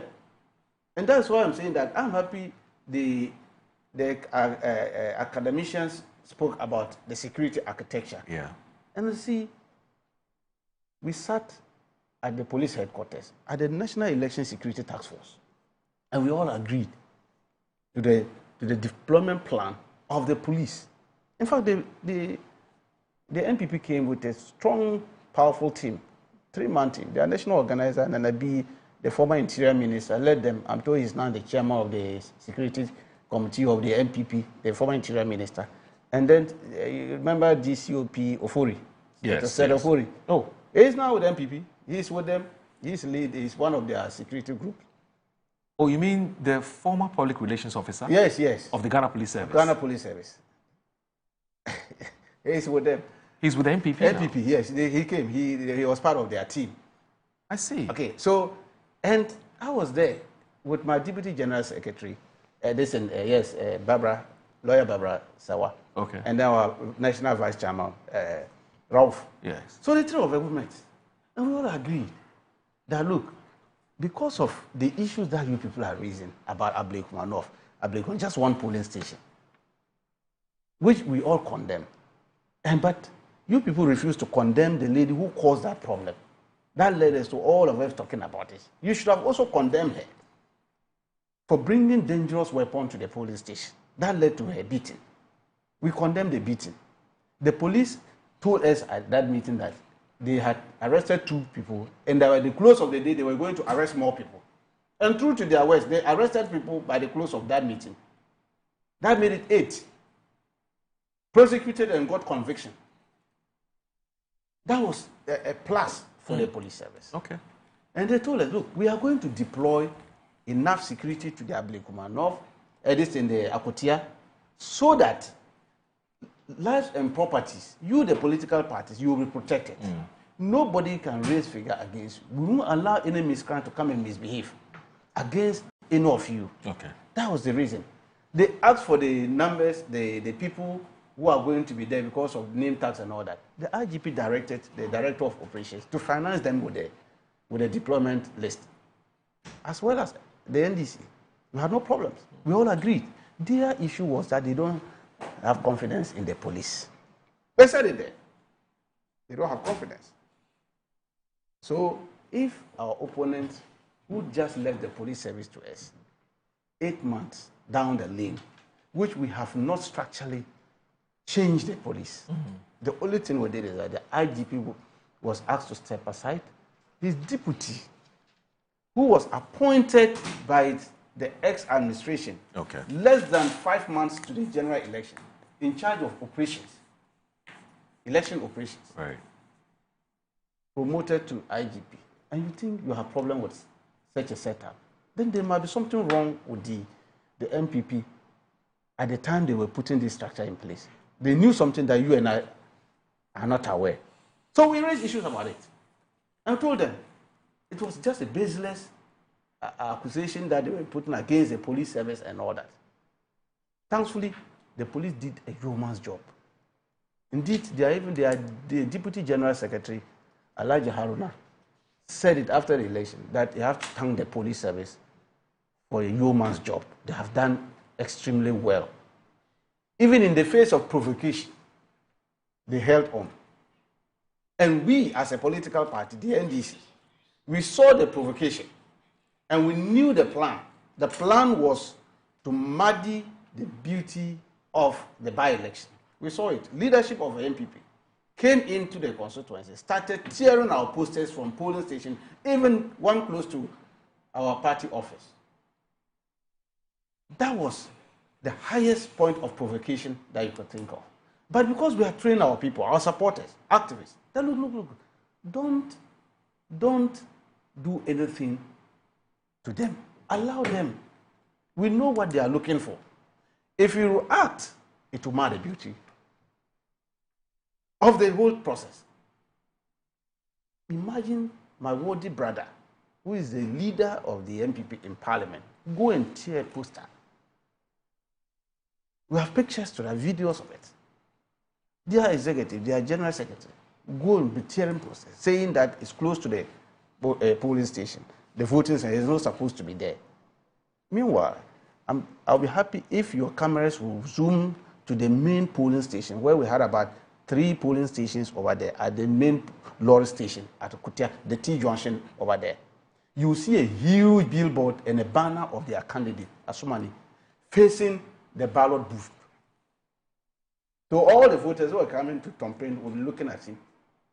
That one, they didn't see anything wrong with that. NDC didn't raise an issue about it. They thought, look, the die is cast. Whether the billboard is there or no, it won't change anything. If you go to Wanchi, they had their whole party office very close to a polling station. They argued that, yes, the party office has been there. The Electoral Commission always bring their distance. If they want, they can relocate. We didn't say anything. Allow them. Okay. So if these things happened, the NDC held back. Because we knew if we were going to react to their tearing of our posters around the routes and all that, we would have been saying different story or discussing different stories this morning. Okay. But we held back because of the discussion we had with the police and the training that went through.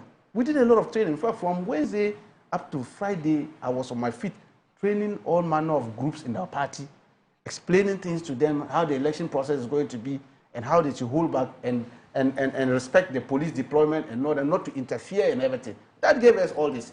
Okay. We didn't just help back, and we needed to support the police so that they would deliver a resource or election that all of us will be proud of. Okay. And today we are proud of. The whole world is congratulating the NDC government for the first time that we are doing a by-election. In fact, this was just a proper by-election. The other one was just a 19 polling station. It was just a top-up. Okay. But this was the whole constituency. You held a by-election for 119 polling stations in the face of provocation from our opponent, who was breathing fire, whole press conferences, and raising all manner of tension. Yet everything went unsuccessful. We need to thank His Excellency John Dramani Mahama for the promise that he made, and he kept the promise that under my watch, we will not have this cycle of election violence during by-elections occurring again. And it has come to pass. Okay. Now, also joining us is a gentleman who, during the MPP's regime, started as the board chair of Hollywood Teaching Hospital. He went ahead, became the chief executive officer of the National Health Insurance Authority, and then subsequently was made the health minister, albeit at the, what do you call them? Injury time. Injury time. That's the word I was looking for, the phrase I was looking for. But he discharged his job very, very creditably, and so there's no doubt about his competencies at all. I'm talking about the man who just was shown in your shot, Dr. That's Med, I say MED, medical, Dr. Bernard Oko Boy. He's also a former MP of Lejo Kuku. Good morning. My brother. Where will you go? My punish if you want to know you're not going to go. Please, you are watching Good Morning Ghana. We'll be right back.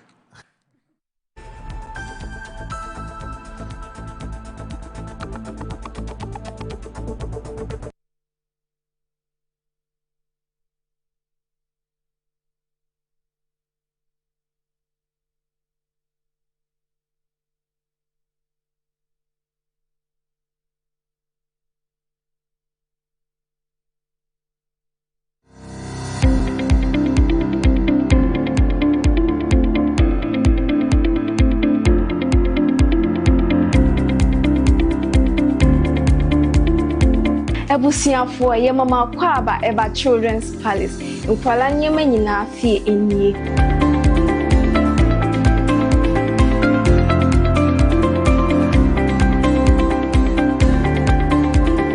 Yonkwala ntade mani mema nyina ntare nyina wase.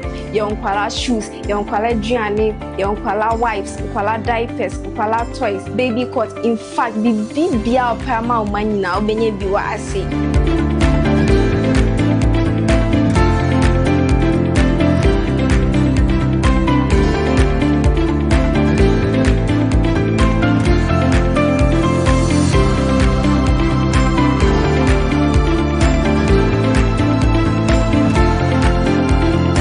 Located at East Legon Hills, Nana Chrome KFC. Contact us on 059 6377 172. Children's Palace. Happy children, happy fashion. See you soon. Bye bye.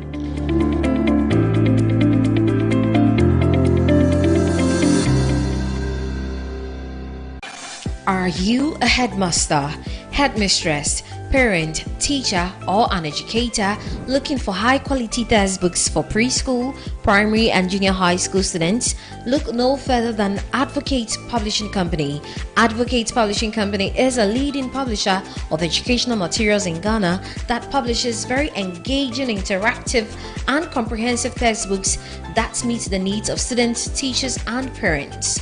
Our textbooks are thoroughly published to make learning fun and easy. They are also designed to stimulate critical thinking, problem solving, and creativity in students. Make Advocate Publishing your preferred choice for all your educational needs. Explore our range of textbooks and educational resources. Visit us at the old GNTC yard near Kingsway, Accra. You can contact us on 0503 786 776 or 02408 06354, also 0531 600360, and connect with us on Instagram, X, and Facebook at Advo Publishing. Don't settle for less. Choose the best. Advocate Publishing Company, empowering young minds one textbook at a time. Thinking publishing, think Advocate Publishing. In my line of work, a confident smile is everything. Kel Charcoal Toothpaste keeps me on top of my game and ensures my smile is always radiant and bright. With the tiring nature of my job, we spend several hours under the scorching sun. To keep our teeth white and our breath fresh all the time, we use none other than Kel Charcoal Toothpaste. Kel Charcoal Toothpaste. You're on a Kessie and in a kit one. Samayo Kendini, a who be here, Semetra Sapapadia to Amame Manfo, Kel Charcoal's natural ingredients, and a bomb is so buying, a man is swing, Nesasu Mama Hoto so a will beg you. Kel Charcoal Toothpaste. Choose Kel Charcoal Toothpaste for anti-cavity, whiter teeth, and fresher breath all day. Available in 80 gram and 150 gram. Grab yours today. Kel, happy smile. This advert is FDA approved. Yes, next. Hey, Nadia Benson, Asamo. Me didn't tum. Mr. Friendly Calico, just call me cockroach. Now, Mr. Friendly once now. Hey, that's a new. Improve car. Yeah. Captain was key to double the accent.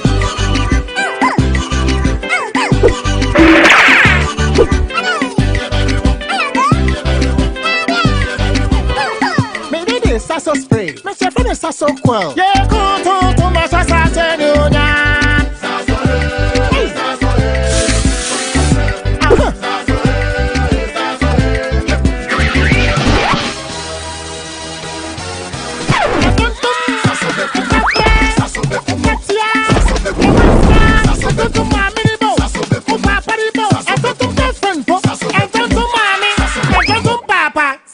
Come on, Tom Preco.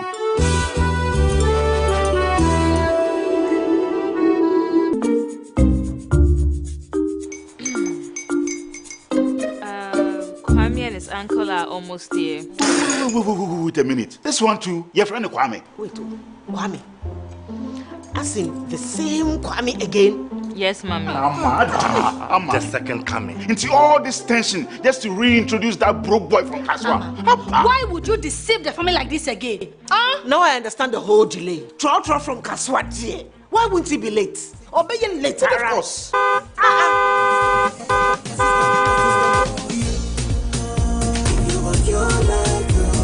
Star 712 hash, star 712 hash. Yeah, you go be the luckiest. Copy from Georgia be luckiest. From not the cause she be luckiest. Yeah, you go be luckiest.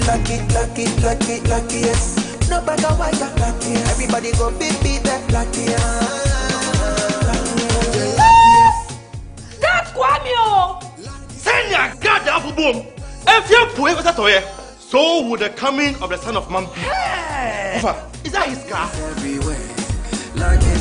Dial star 712 hash. Choose your ticket. Enter your lucky number. Follow the prompt and let destiny handle the rest. This promotion is regulated by the NLA on the Caritas platform.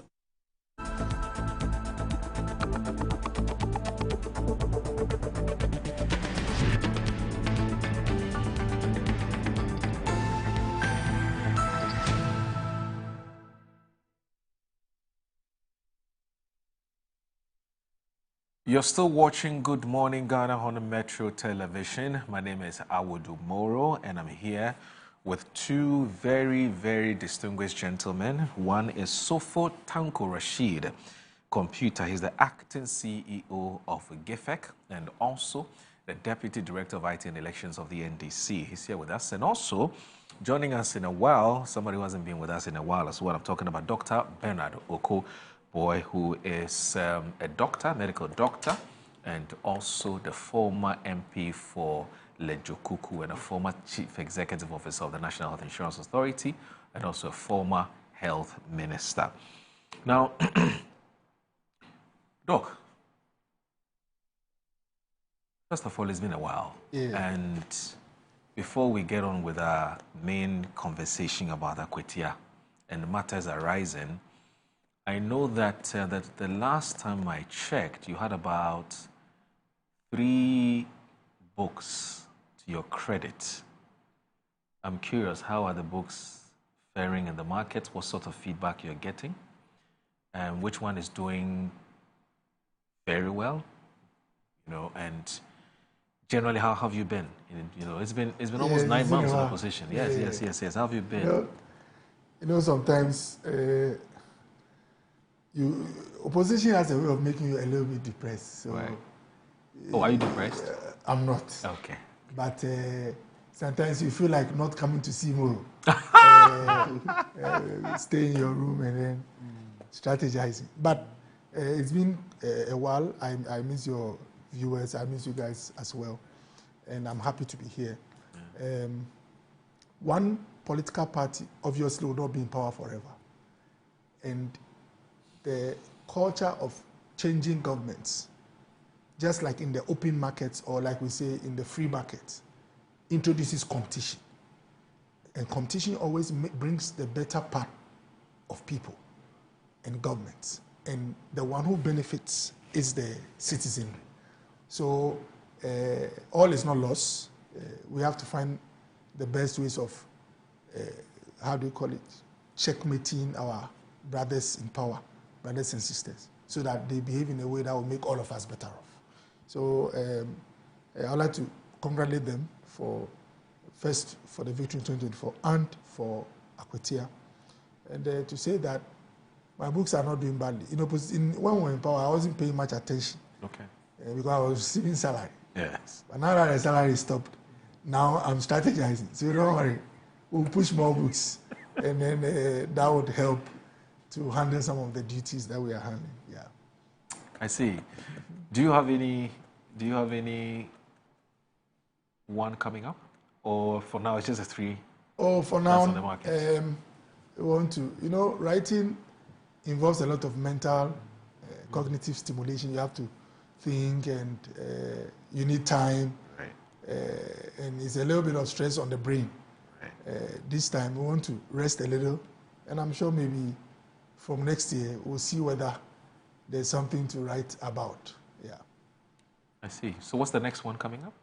Let's see, maybe before GM hands over power to us, I'll try and come up with something.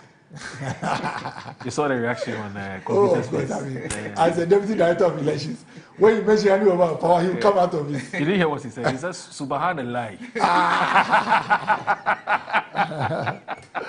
You know. Anyway, so far you have what? You have the first one was on your first book was on the audacity of ambition. The audacity of ambition. Yes. Okay.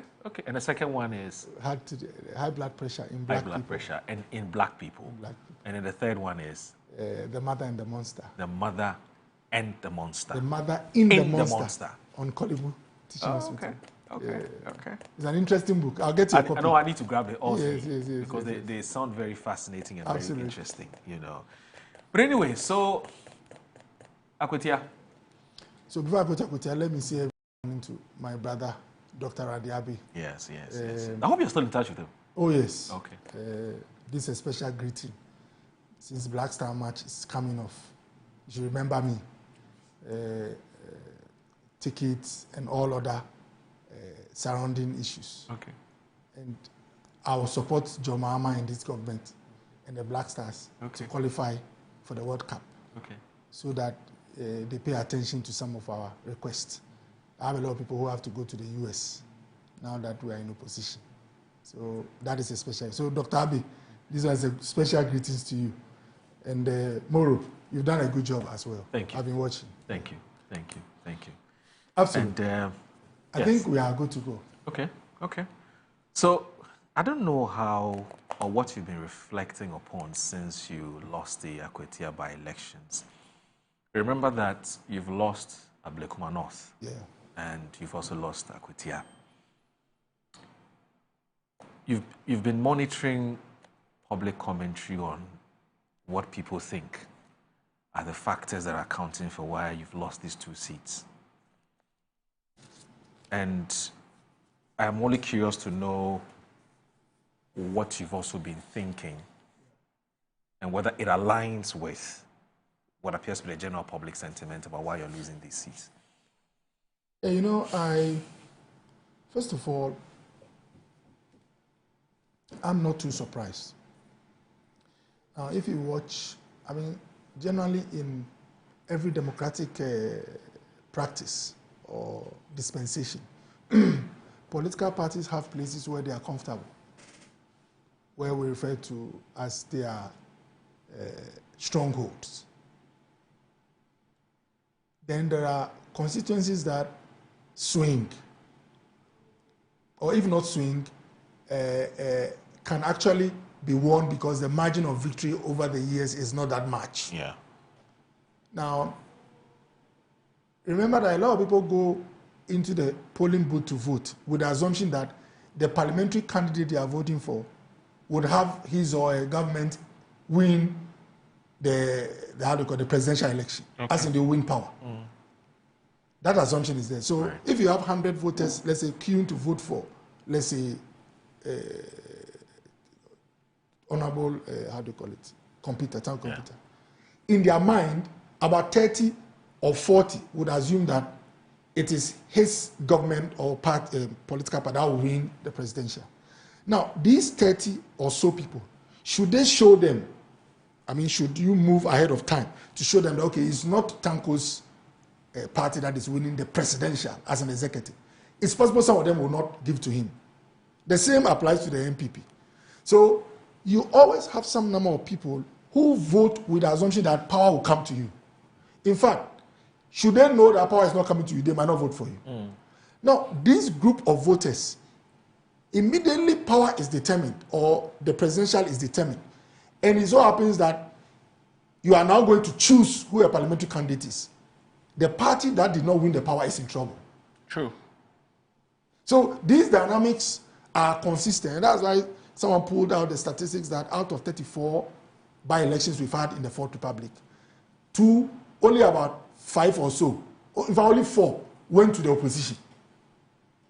Because people are rational in their behavior. Yeah. You know, so that is one of the reasons why I am not surprised that the NDC won this election. And even before going to Akwetia, I jokingly told a friend that the NDC is like Liverpool now. They are in top 4. See, the NDC as a party is like Liverpool. Wow. Or those times when House was beating Kotoko all the time. I remember those times we always, I'm a Kotoko fan. We always say that we are doing rebuilding. The NPP is a party that is now trying to even get the house in order, in court, as we speak. But I think Chelsea will be much better than Liverpool. Oh, Liverpool, well, Chelsea. I mean, depending Chelsea's on where you're coming from. Chelsea's in top 4. But if you want to avoid heart attacks and other problems, it's safer to be with Liverpool. Be with the winning team. You know? So man, you will give me heart attack. Oh, of course. You have heart issues. When your expectations are always dashed, you end up having cardiac Chelsea are world champions. Club. Yes. There's a difference between a world champion and a club. So the NDC today is like Liverpool. They are in top 4. So when you are going at them or going to play the NDC, you know that you are in for a very, very tough match. And it does not also mean that when you belong to the other team playing Liverpool, you go like, oh, we are going to lose this election. You don't, or lose this match. You don't talk like that. So, bottom line, we tried our best to win this seat. But with incumbent on the side of the NDC, it was going to be tough. But even prior to that, we went into a general election not long ago. And the majority of this country said that, look, we believe in the message and promise of the NDC. And by extension, we have some issues with you as a political party. Anyone who says that everything about the NPP was a mess is just being politically, is speaking political language. There are many things you can recount that have added to the development of this country, both human and physical development, during the 8 years. And with time, you see through some of the projects of even this government, a lot of the things that they'll be doing, you can see that had their roots in the previous regime. So it's not a government that was a banana republic. But the truth also is that there were things that happened that Ghanaians were not happy with. And we can list some. So 6-7 months is too short a time to forget the sins of a government that you've pushed out. My brother, if they tell you the sins of the NDC in 2016, between 2016 and 2017, if you ask any Ghanaian, they will recount a lot. By 2023, 2024, if you attempt to tell a Ghanaian the sins of the NDC, they get upset with you. Because sins fade with time, and promises carry hope. As the sins fade, as the NDC sins faded with time, the promises they brought on board carried more hope for the Ghanaian. I don't think the dynamics have changed too much from the December. So these are all things that make them a formidable group. But I would urge them or caution them to act with humility. Sometimes when I see some of their guys speaking, they speak as if there are some connoisseurs at elections, management and execution. But the funny thing, when all is said and done, the outcome of an election is not necessarily the ingenuity of the handlers of the political party. It is the will of the man who is walking the streets. So imagine, if with all that we did, majority of Ghanaians said, look, and that happened in which election? There was a recent election in, I think, Australia or so. In Australia, where the incumbent was facing some challenges because of economic issues and all that. But fortunately for the government, the opposition was very right-wing. They were speaking the language of Trump and others. And then the public went like, look, is it safer to be with these guys who have issues by themselves they work on, or to change and go to a radical? And then they stayed with the government. So the point I'm making is that it is what the citizenry decides to do that will determine your fate as a political party. They decided that, no, we will let go of this government. We want a new government in the NDC. And so credit the Ghanaian public and voter. Let's credit the viewer who is discerning, who was able to judge that MPP had to go because of the issues they had or because of the promise you carried. And let's stop overflogging our competence and expertise at elections. You get what I mean? But it's interesting you're saying this, because I vividly recall that post-2016 elections, one of the things that you kept using against the NDC at the time was that they were incompetent at collating their results. Yeah. Okay, of course, you went ahead to talk about, their poor management of the economy, etc., etc. So the point I'm trying to make here is that you don't think that, yes, even if there is an overwhelming decision to vote in a certain direction, they also put their house in order. They also have to, both of you, of course, have to put your house in order to protect the vote, as you've been saying all the time. No, absolutely. I mean, but my comment here doesn't mean that they did zero job. Okay, that's no. I mean, come on. Yeah, I get it's obvious that, I mean, may he so rest in peace. My senior in medical practice, Dr. Boama and his team, all of them, they did. In fact, they were humble to learn and improve on their expertise at collation. And this time they did a fantastic job. Okay. I get. Right. But where the talk is like all that happened is as a result of their overwhelming expertise and competence. I follow. I copy. I get it. So I mean, I am giving it to them that they are strong now. The majority of the public is with them, but they should remember that we were in a similar position some years ago. Yeah. And so what they should pray is to, you see, it is easy to forget why people gave you power. Because when you get the power, it's a different environment. But you have to remind yourself constantly, why did Ghanaians vote for me? They voted for you because a lot of people have expectations. So when you work on those things, then you are likely to live long. You know what I mean? Okay. But if you forget it and think that you are so much loved, and I've quoted Tony Blair in one of his books, he said, when a politician thinks that people voted for him because they love him, when their expectations start fading, they realize they are not getting what they promised you. The same people who used to smile at you are likely to start frowning. And so I would just say, I don't pray. I wouldn't pray for such a huge defeat. Automatically, it's like being slapped by somebody. Before you even come to your senses, you might act funny because you are not in the right frame. So ultimately, we'll work on and become strong. We need a strong internal organized party as one of the three things needed to win power. The other one is the performance of the incumbent.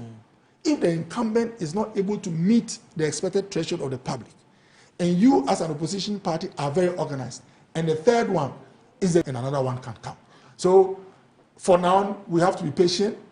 We have to take our time and go through our internal organization as we are trying to do, and look at the performance of the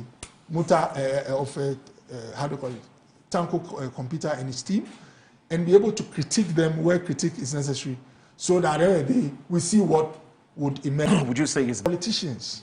Sometimes when we are looking for power, we go the extreme. Let's be very candid in this country. Okay. You see the opposition going strongly at the Electoral Commission because sometimes our decisions don't go their way, don't go away. And overzealousness and extreme partisanship of political party handlers. This Electoral Commission conducted a by-election when we were in power, Moro, at Asin what? North. Yes. And we were beaten handsomely. That is one of the strongest signals to tell that Ghana has gone far in terms of democratic and electoral management. Right. Yet, even going 2024, there were still some who were pressing the neck of those at the EC. After the elections, the NDC won handsomely. In fact, you could see the will of the people coming up at many places, which is reflected in over 180-something seats. Yet, some of them, because of predetermined mind about some people, said there are still issues at the Electoral Commission. I'm saying this for you to know that it's not today that I'll judge the EC as having behaved well based on the outcome of Akutia. They've shown long time. But even in the midst of their fairness, because of the behavior of politicians, things are thrown out there that these guys are fun, they have to go. How can you have a body that makes you come to power with a margin that has not been seen before? When you were the opposition, still claim that these guys are sick and had to go. So the point I make is that when we are fair and candid, there are some comments that will start going slow on, like these guys are incompetent. Ghana is a shining example to many countries, many parts of the world. Only few countries do you have an opposition party coming into power with such overwhelming victory.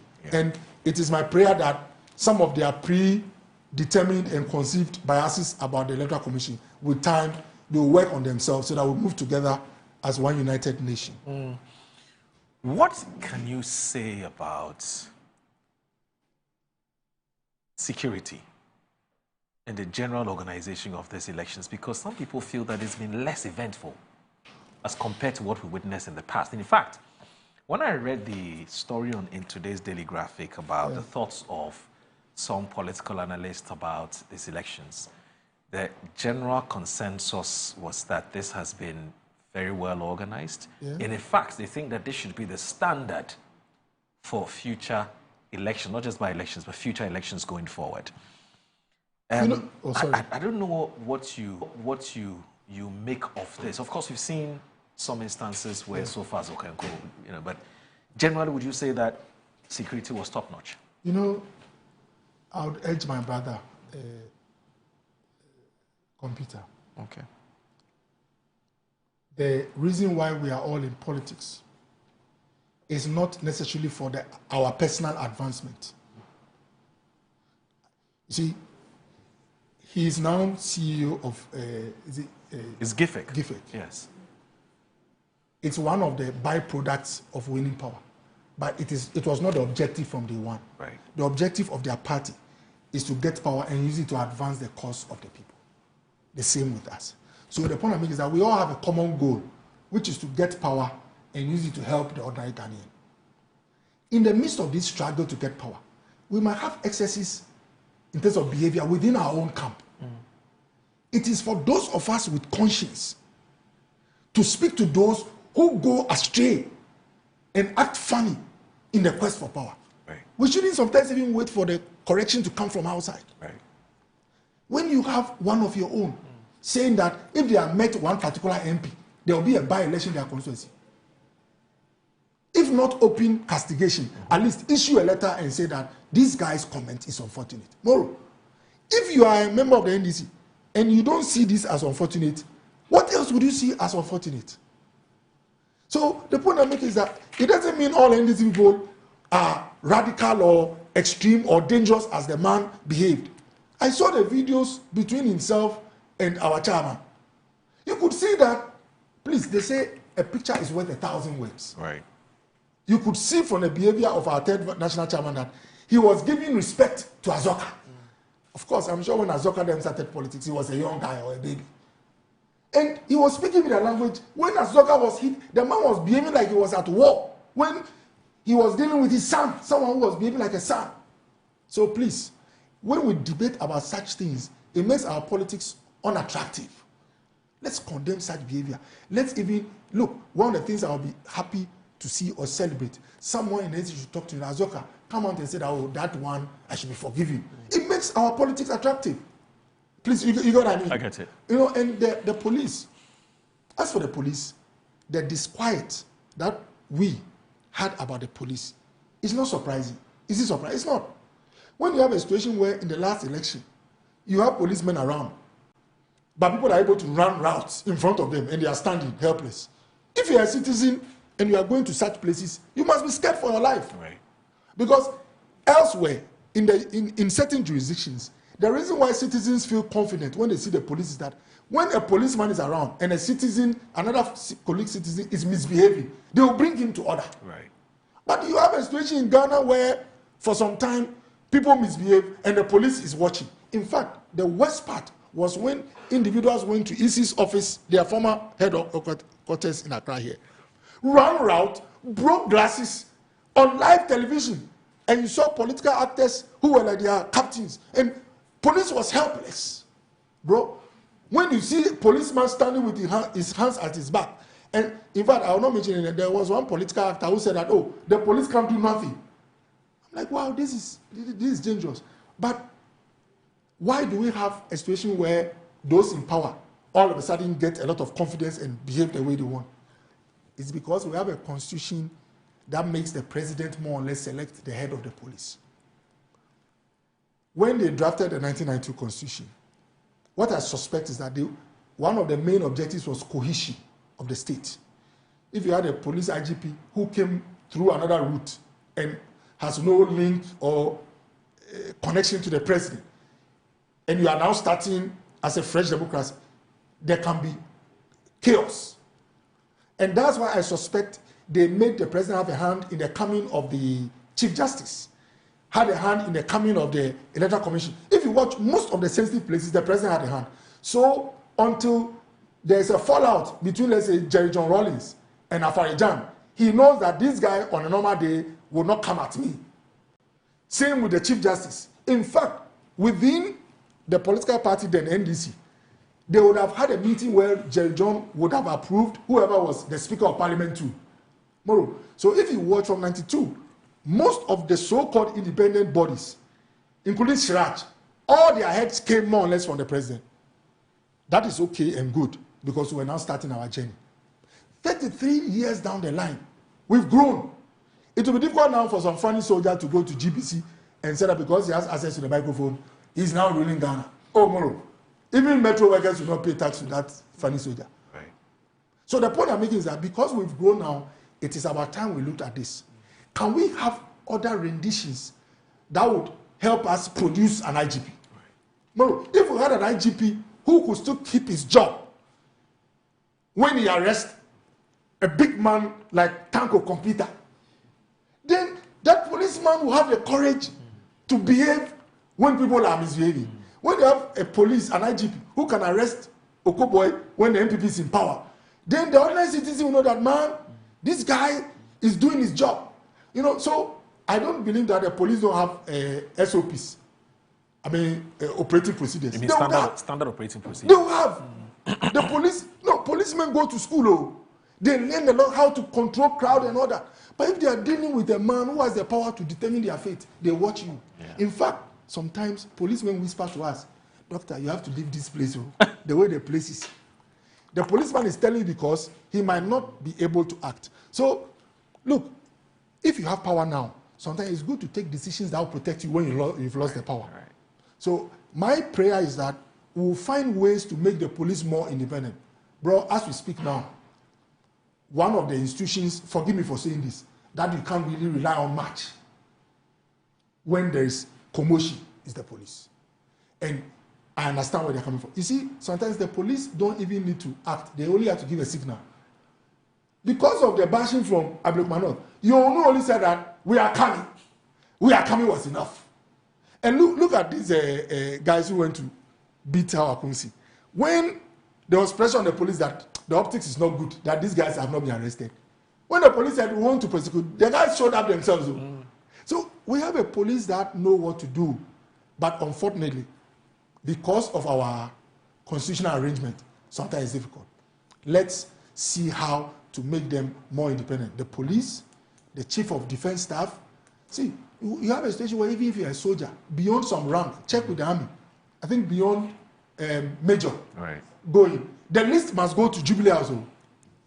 Yeah. So if you're a soldier and you come across someone who is misbehaving and you are told, oh, this guy is the junior most brother to the president, instead of maybe acting, you salute. Yeah. And there you go. So, I mean, see Ashanti Regional Council of State Elections. Yeah.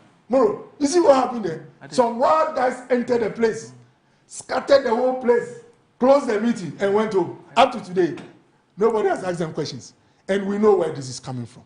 Someone said, oh, doc, they were charged 6,000. You know, I didn't know that our time, some people went to harass some judges and were also fined. Apparently, they said they fined them 1,000. You know, so one of these guys was telling me, doc, even our fine is higher than yours. And I said, what was our fine? He said 1,600 or so. I said, oh, really? So what it means is that in 4 years' time, if I'm able to beat someone, I have to get some 10,000. I mean, that's not the path to travel. I get it. That's not the path. So, I mean, congratulations to the, how do you call it? Okay. The so, NDC. And for the police, I think that we have to look at reforms. Okay. No, so, I mean, Professor H. Kwesi Prempeh and his team have a lot of work to do. I mean, I'm talking about the committee of experts. And yesterday, I think it was in one of the newspapers that they will be submitting their draft report in October. So we're all very keen and curious to know what's contained in that draft report before finally, you know, it is. And there are some things that if they don't capture, some of us will go to court to find them. Oh yes, yes. No, but these things, these are very critical issues that you're raising. The independence of our state institutions. Like the movie Supreme Court judge. Naturally. Chief Justice. We're still cooking the food. But we have to. Don't worry, we'll get there. We'll get there. But so for, in fact, in today's Daily Guide, what Okoboy has just talked about, which has to do with the unfortunate altercation between Wahab and Sofa Zoka, has been captured in today's daily government. The MPP, interestingly, as Okoboy is duly representing, are calling for the arrest of the two of them. In fact, the story is by Ernest Kofi. He says the MP calls for Chief Azoka Alhaji Wahab's arrest. They said the opposition New Patriotic Party has called on the Inspector General of Police, Christian Tete Yohono, to immediately arrest and prosecute the National Democratic Congress First National Vice Chairman, Chief Sofo Azoka, and the party's Ebuakwa North Constituency Communications Officer Alhaji Abdul Wahab Amadou over alleged death threats and violent attacks. According to the MPP, both men together with their accomplices captured in widely circulated videos must face the law for their conduct, which is described as reckless and dangerous to the peace and security of the country. In the statement signed by its General Secretary Justin Kudja Frimpong, the party alleged that Chief Azoka and Alhaji Wahab issued death threats against the minority leader Alexander Apenyo Marking, National Organizer Henry Nanabuachi, and Insawam Edweji, Member of Parliament Frank Anodompre. The statement further accused Chief Azoka and a group of his notorious hoodlums of physically assaulting the MPP's third National Vice Chairman Alhaji Osman Masawudu during the Akwetia by-election. The party insisted that such actions by national and constituency officers of the ruling NDC not only undermine the country's democratic gains, but also risk escalating insecurity at a time when the nation has slipped into the Global Peace Index rankings. The recklessness of the actions of Chief Sofo Azoka and Alhaji Abdul Wahab ought to be properly investigated and punished.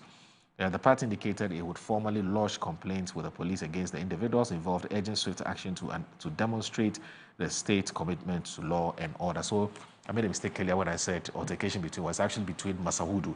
But in this statement, they're asking for the police to arrest Chief Sofo Azoka and one of their constituency, officers. What do you make of this? You see, Moro, this country is a very interesting country. And that's why anytime I travel out, I want to come back quickly. It's interesting to be in this country. We had a very beautiful by-election. Okay. In fact, if you look at all the by-elections we've held before, this one turned out to be one of the most peaceful by-elections you can think of. It went on faultless, seamless, without any issues. Our opponent will always hold onto a straw. Yesterday, I heard them saying they were talking about they had some infractions, they are piling some infractions. And you know the infractions they were talking of? Right. They saw some posters being pasted on some walls and all that. They think that is an infraction. They saw a whole heavy deployment of police and all that. They didn't even talk about the organization of the election itself. Okay. They are talking of some funny issues.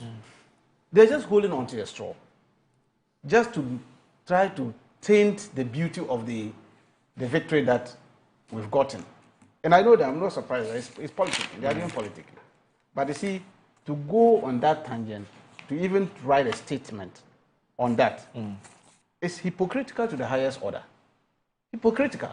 And I always tell them, they are not learning from them. I'm happy my good doctor here, good boy, I respect him a lot.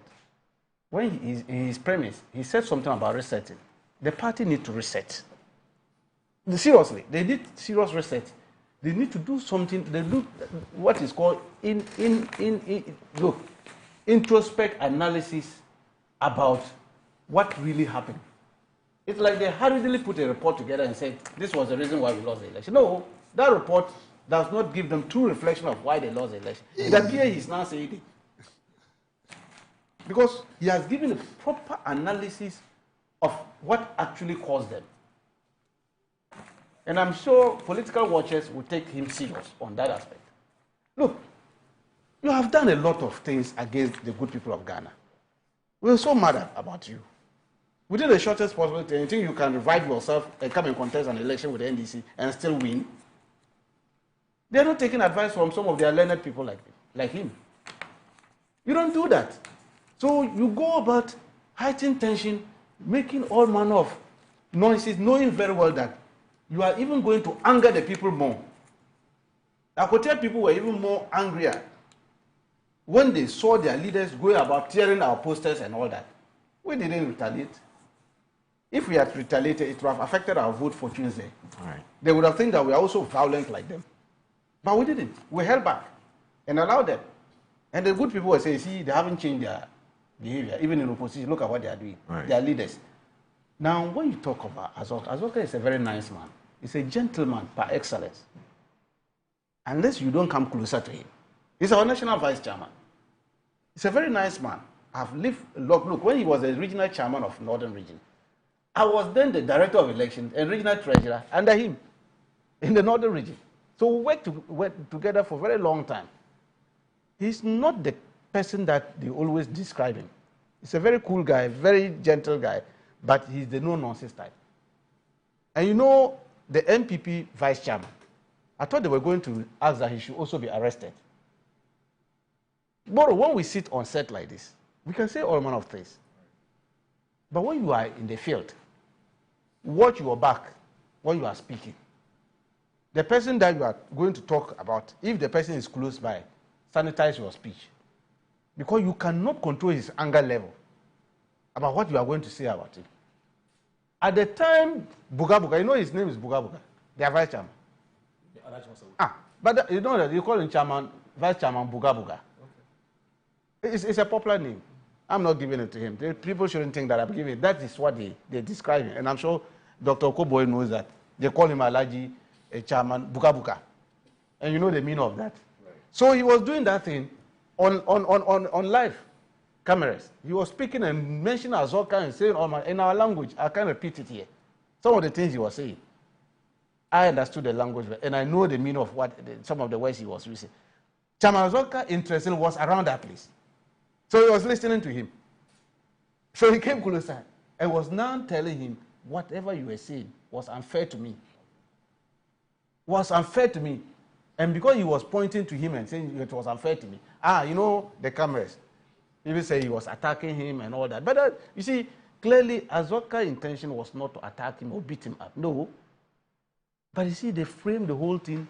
I heard them, some of them saying that he was slapped and all that. And I said, so MPP, when you attack some Nate George, honorable member of Ningo Pram at Ayawasu West Wogos, state-sponsored tax, attacked him and slapped him on live cameras.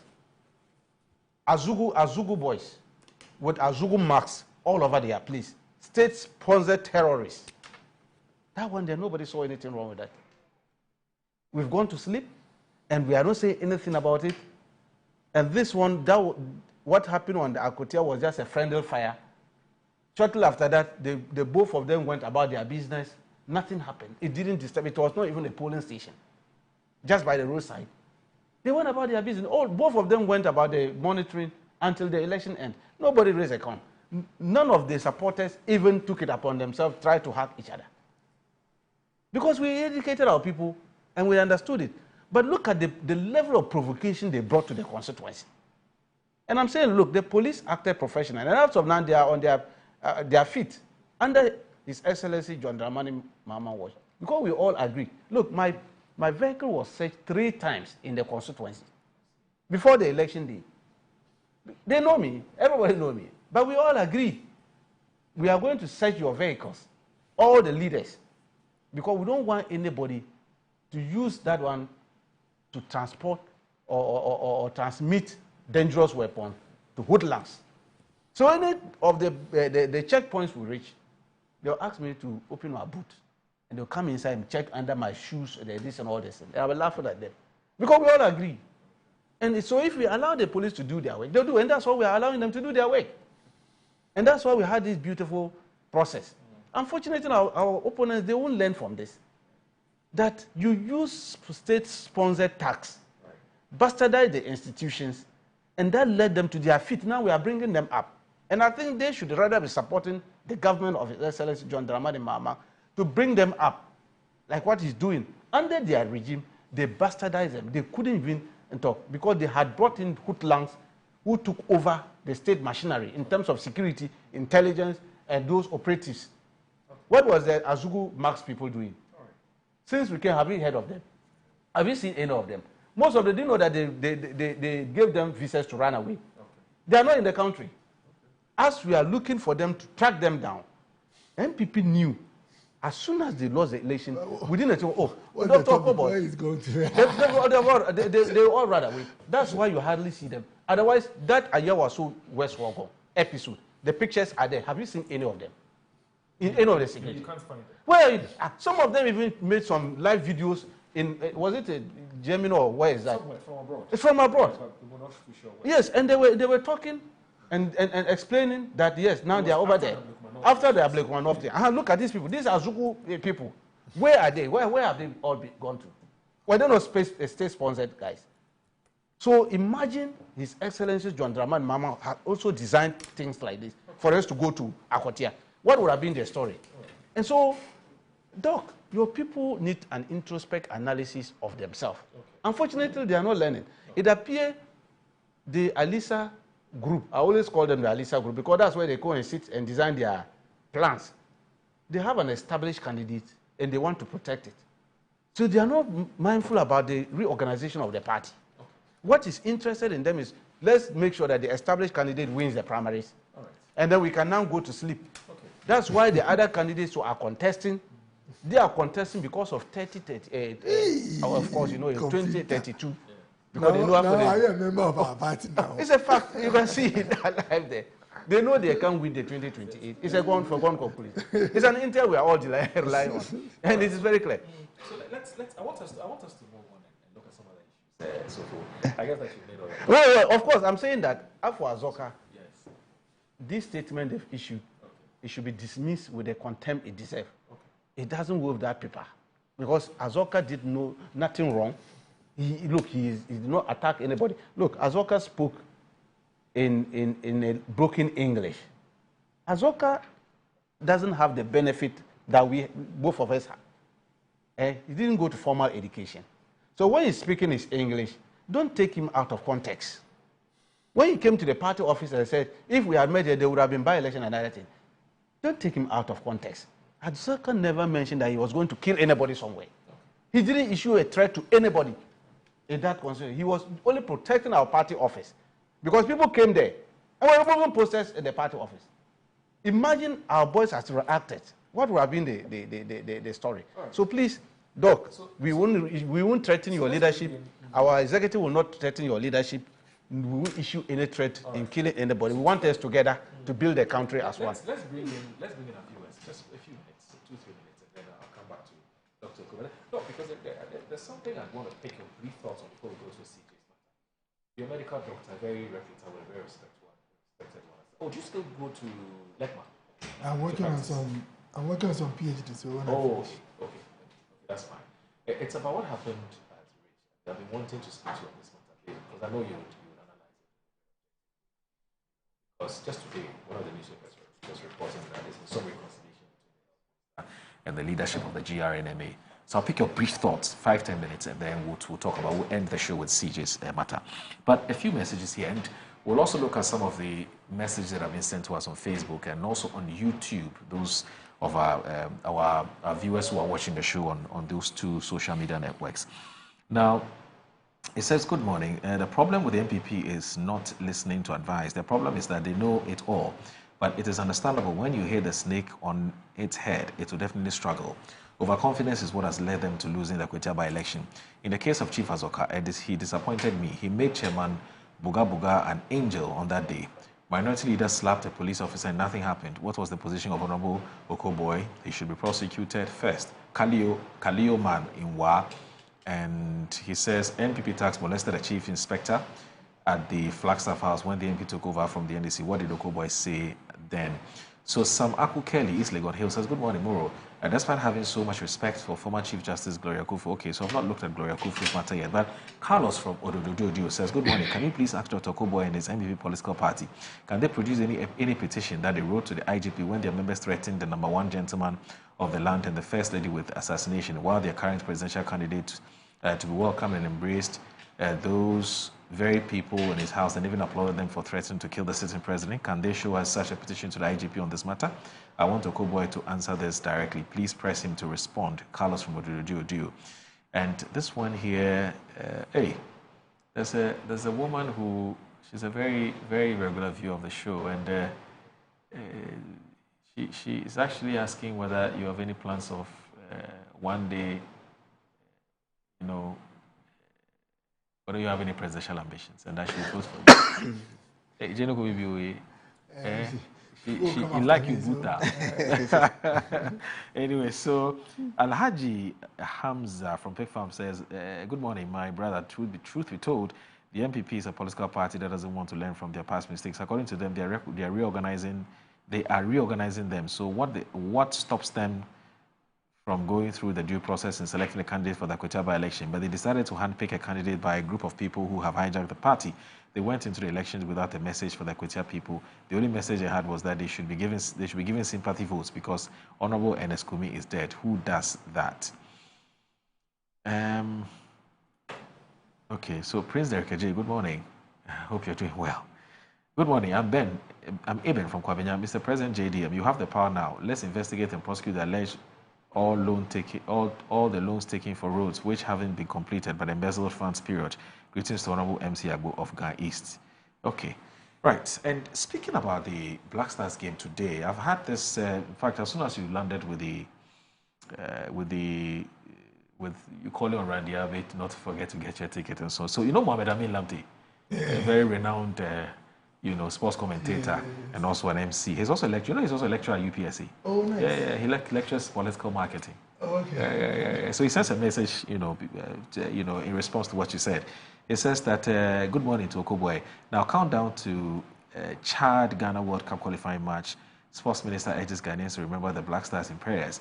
Information available to him says that the Minister of Sports and Recreation, Honorable Kofi Adams, has humbly urged the fellow Black Stars to remember the Black Stars in their prayers as the team takes on Chad this afternoon for the World Cup qualification match in Jamina. Now, Ghana needs a win in Jamina to help Ghana make qualification to the World Cup easier, said the minister. The sports minister promised Ghanaians and the Ghana Football Association his preparedness to resolve the current brouhaha surrounding the proposed budget submitted by the FA on the Chad match. We are all in the same boat, and regardless of our differences, we need to smoke a healthy peace pipe to avoid rocking our own boat, said the minister. To the players and the technical team, the minister, through a special goodwill message, asked them to go all out and make their nation, Ghana, and its people proud. To the media, he respectfully calls for calmness and suspension of anything concerning issues related to the GFA budget for the Ghana-Chad game. It says, I wish the minister the best of today as Ghanaians are looking forward to nothing but a win for the Black Stars. Go Ghana, go Black Stars. Okay, that's from Mohammed Amin Lamte. And Kobe Fiagwe, Wokayole. Kobe Fiagwe of the Lens newspaper. I don't know what has happened to Kobe Fiagwe. Hey, you come on. I don't know why it's not the news time. His voice too already. I can't feel it with this one in Buta. I should greet you for him. Yeah. Oh, Kobe Fiagwe, long time. Anyway, so let's now look at our YouTubers and or our YouTube followers. Let me put it that way. They say UPNPP will stay in opposition for 42 years. That's coming from Haruna Fuseni. And also, this one on Facebook, Bedu Kwame says MPP was simply a flaw. All right. And then YouTube viewer is Akesi Badek AC. Akesi Badek AC. So Dr. Koboy is politically unemployed. Okay. And Musa Yusuf, Musa Batuano on Facebook said accusations of infractions by the MP is nothing but the smear tactics of bad losers. They should blame their own national executives. All right. Okay. So we have a lot, but we can't share all of that with you on the show because we don't have all day. But there was this. I told you about this GRNMA and GRNMA and the health minister's matter. But before we do that, just indulge me. You're watching Good Morning Ghana on Metro Television. Please don't go anywhere.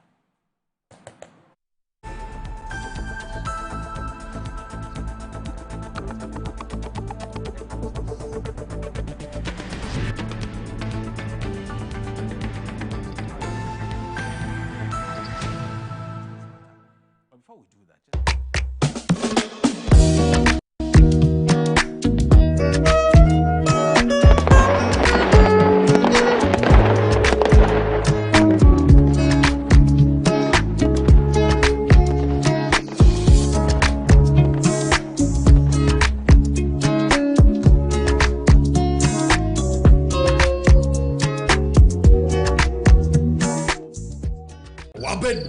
Time aso. Hey, Jay.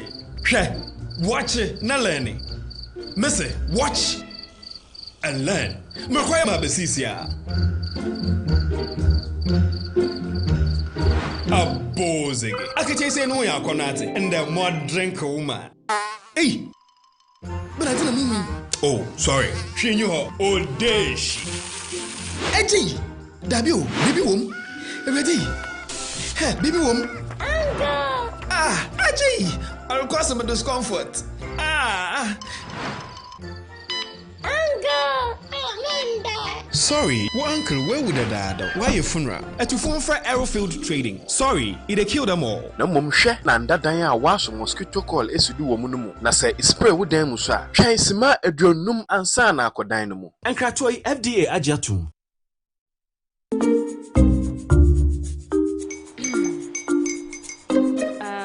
Kwame and his uncle are almost there. Wait a minute. This one too, your friend Kwame. Wait, Kwame. As in the same Kwame again? Yes, Mommy. The second coming. Into all this tension just to reintroduce that broke boy from Kaswa. Why would you deceive the family like this again? Now I understand the whole delay. Troll from Kaswa. Why wouldn't he be late? Obey you later. Of course.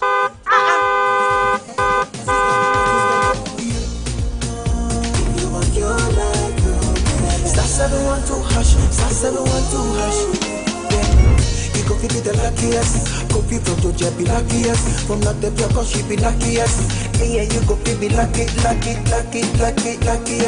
No matter why you're luckiest. Everybody go be the luckiest. God, Kwame!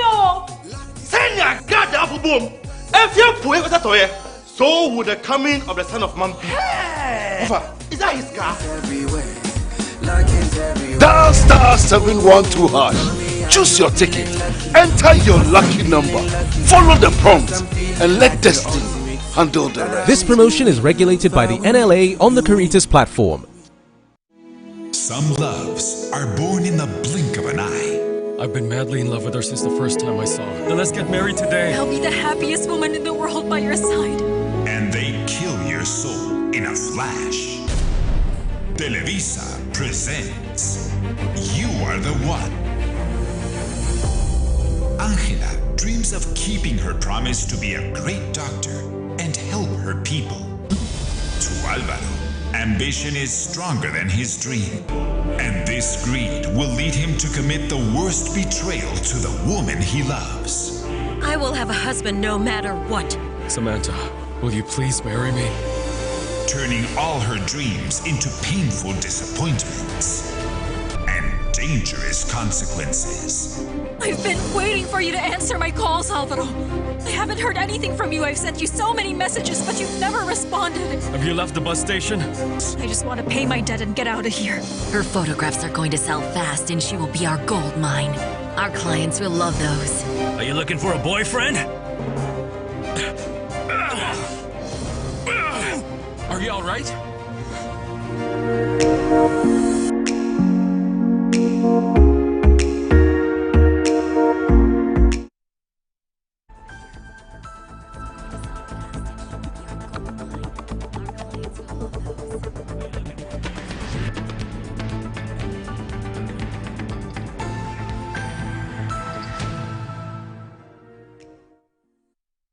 You're live and good morning, Ghana on Metro Television. My name is Awudu Moro, and I'm here with Dr. Bernard Okotboy, who is a former MP, a medical practitioner, and also former health minister. He's also an author of 3 books. There's a 4th one coming up. And also Sofo Tanko Rashid, a computer. He's an IT specialist and also the acting CEO of GIFEC. Before I proceed, I have to do this quickly. Now, okay, there's a birthday dedication that I need to do ASAP. Okay, so Dr. Godwin Akwe, you are the CEO of the Business and Financial Times. Today you're celebrating your birthday. So happy birthday to an exceptional leader. Your dedication and vision inspire us every day. Wishing you a wonderful year filled with happiness, prosperity, and continued success. And this one is coming from the entire BNFT team. We say thank you and have a glorious day. So, Dr. Godwin Akwe, Chief Executive Officer of the Business and Financial Times, happy birthday, and also from us as well. So, Doc, your brief thoughts on this Rich Hospital matter, the reconciliation between the nurses group and the health minister, just brief one before we go to CJ. Well, I think it's important to mention that at the emergency, it's possible some of the staff you are meeting have been working for 24 hours straight. Okay. I've done 24-hour shifts before. Okay. I'm just saying this so that you understand that some of the people you meet at the emergency are under serious physical and mental exhaustion. Okay. And that is why sometimes they are human beings, they can make mistakes. So assuming without admitting that even you think a health worker is making some mistake, I don't think the solution is to start running routes and shouting and ordering them around and all that. So the behavior of the normally when I write a medical report, you say a suspected male. Right. You don't say a man or woman sometimes. Okay. So I nearly said gentleman. Okay. But because of some of the things that happen, I find it difficult to use that word. But his behavior was an anomalous behavior. It means that it was not normal. Okay. And we all must rally around and say that this is not what we recommend to any Ghanaian who has an issue with the hospital. Yeah. I think there are ways to put complaints out there. And I'm happy that the minister has worked on some of the initiatives that some of us started when we were at the ministry. When I was at the ministry, I realized that most Ghanaians don't get contact numbers to reach out to higher authorities on what was transpiring in hospitals. So we started working with the telcos to give us some numbers. That would be like the 911 in the US, where when you go to a hospital, you can call and say, look, I'm at Wager Municipal Hospital. This is the kind of behavior going on. Okay. So that those who are also paid to supervise these hospitals will make sure that the right things are done. Right. And that's not to say that hospitals don't do or are always messing up. No. They try their best. But just like every human institution, there might be instances where they are not performing as we want. Right. So the recommendation, the behavior of the gentleman is condemnable. And I am again sad that he had some connections or sympathies to the opposition then. I suspect that emboldened him to act funny. Because sometimes you wonder, there are some behaviors when you see, you go like, but where is this guy coming from? It's like having a child who is shouting at teachers in the school. Mm-hmm. You ask that, this child, who are the parents? Only to find out that the father is the headmaster. Right. So this guy, he finds himself in a similar situation. But I want to talk about some of the gaps that this event showed us. We have a gap with security. My recommendation is that every hospital should dedicate the strongest and fittest of their security to the emergency. More often than not, the place that you have a lot of confusion or you can have trouble is the emergency. Right. And it's because people come in sometimes very impatient because they have loved ones who are in trouble. So we have to be biased towards the emergency. If we had good security there, the gentleman could have been contained quickly. Right. But I think their security was not strong. The second one also is about the CCTV, which has been talked about. We need to capture events. I think some of the videos that came were in bits and pieces. And I think thirdly, we also can look at staffing. Most of the facilities sometimes have challenges with the adequacy or numbers of nurses. But what can be done is to be biased towards the emergency, that's allocation. If you normally give every unit 10 nurses, give the emergency 20 or 30. Right. I always say that the emergency is like the reception of a hotel. The impression you get of a hospital is not what happens at the lab. Mm. In fact, there are many people who have never seen the laboratory walls of Ridge. Yeah. There are many who don't know how the X-ray department looks like. The only place they have been to is the emergency. So these are some of the gaps you have to look at. And then finally, I'm happy that the relationship between the nurses and the minister more or less is being mended or has been worked on. Because in some sectors, money is not enough to get people to give their best, but morale and relationship. And one of the sectors you need that is the health sector. Right. Because you have hundreds of thousands of people working sometimes at very difficult places. Yeah. Sometimes all they need to give all their best is know that you are with them. Yeah. So when there is a perception, it might not necessarily be so. Yeah. But when there's the perception that, you were very friendly to, let's say, an aggressor and not friendly to us, it might not be so. I repeat. But if that is what they think is happening, it can dampen morale. But with the steps that I've seen, pictures of the minister meeting them, I think it's good for us. Again, I always say that our wish is not that every sector crumbles as opposition. Our wish is that political actors act in a way that will make the Ghanaian happy. The nurses also voted. Right. So when you are a political actor, you want to act in a way that will not antagonize those who gave you power, right, including nurses. Right. So I'm happy with the apparent reconciliation, and let's try to find ways to bring ourselves together. It's very, very important. Okay. Rashid, I don't know that you want to weigh on this, or we should go to CJ. Well, you see, the health minister, Akando, he has shown leadership in this whole matter. I mean, he did very well when the matter came up. He went to the police.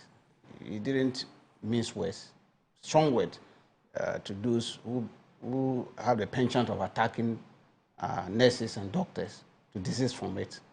The committee came out with their report. You look at the report, I bet some of the things that initially we thought happened didn't happen. I mean, they were just make-up. Some people made up those stories. I don't know, what was their intentions? Is it to tarnish the image of the government or the minister? And utterances, and call utterances against the minister. They smoked the peace pipe. I mean, yeah, well, that one is good. I'm so happy they smoked the peace pipe. I mean, this is a learning thing. Yeah. That when you are in a position, senior positions like that, know how to handle and know how to speak to your superiors and all that. No matter how your background, where your background is, I mean, these are leadership positions that they put in there, and they are delivering well. But there's something I want Dr. Okuboy to help me look at. He is an expert in that field, medicine, medical delivery and all that. He's a fine gentleman in that field. Can somebody do a research on this thing or write something about the effect of social media on effective health delivery in our hospital? Social media. Right. You go to the hospitals, and most of their young nurses and they are holding their phones. You see them either they have Facebook, TikTok, or other things. And all these things, the people will come in, the person is sick, he needs fast delivery, and they are glued to their phones and all that kind of thing. So they can find out whether it has an effect on health delivery and all that. And you know, psychologically, the moment you come in and the reception looks very cordial, at least psychologically, the effect of your disease cry will go down. Yeah. The way the doctor will talk to you. Okay? Sometimes you go, you're just tired. Yeah. You don't need anything. The way the doctor will talk to you, and let you go and take some rest, and you are fine.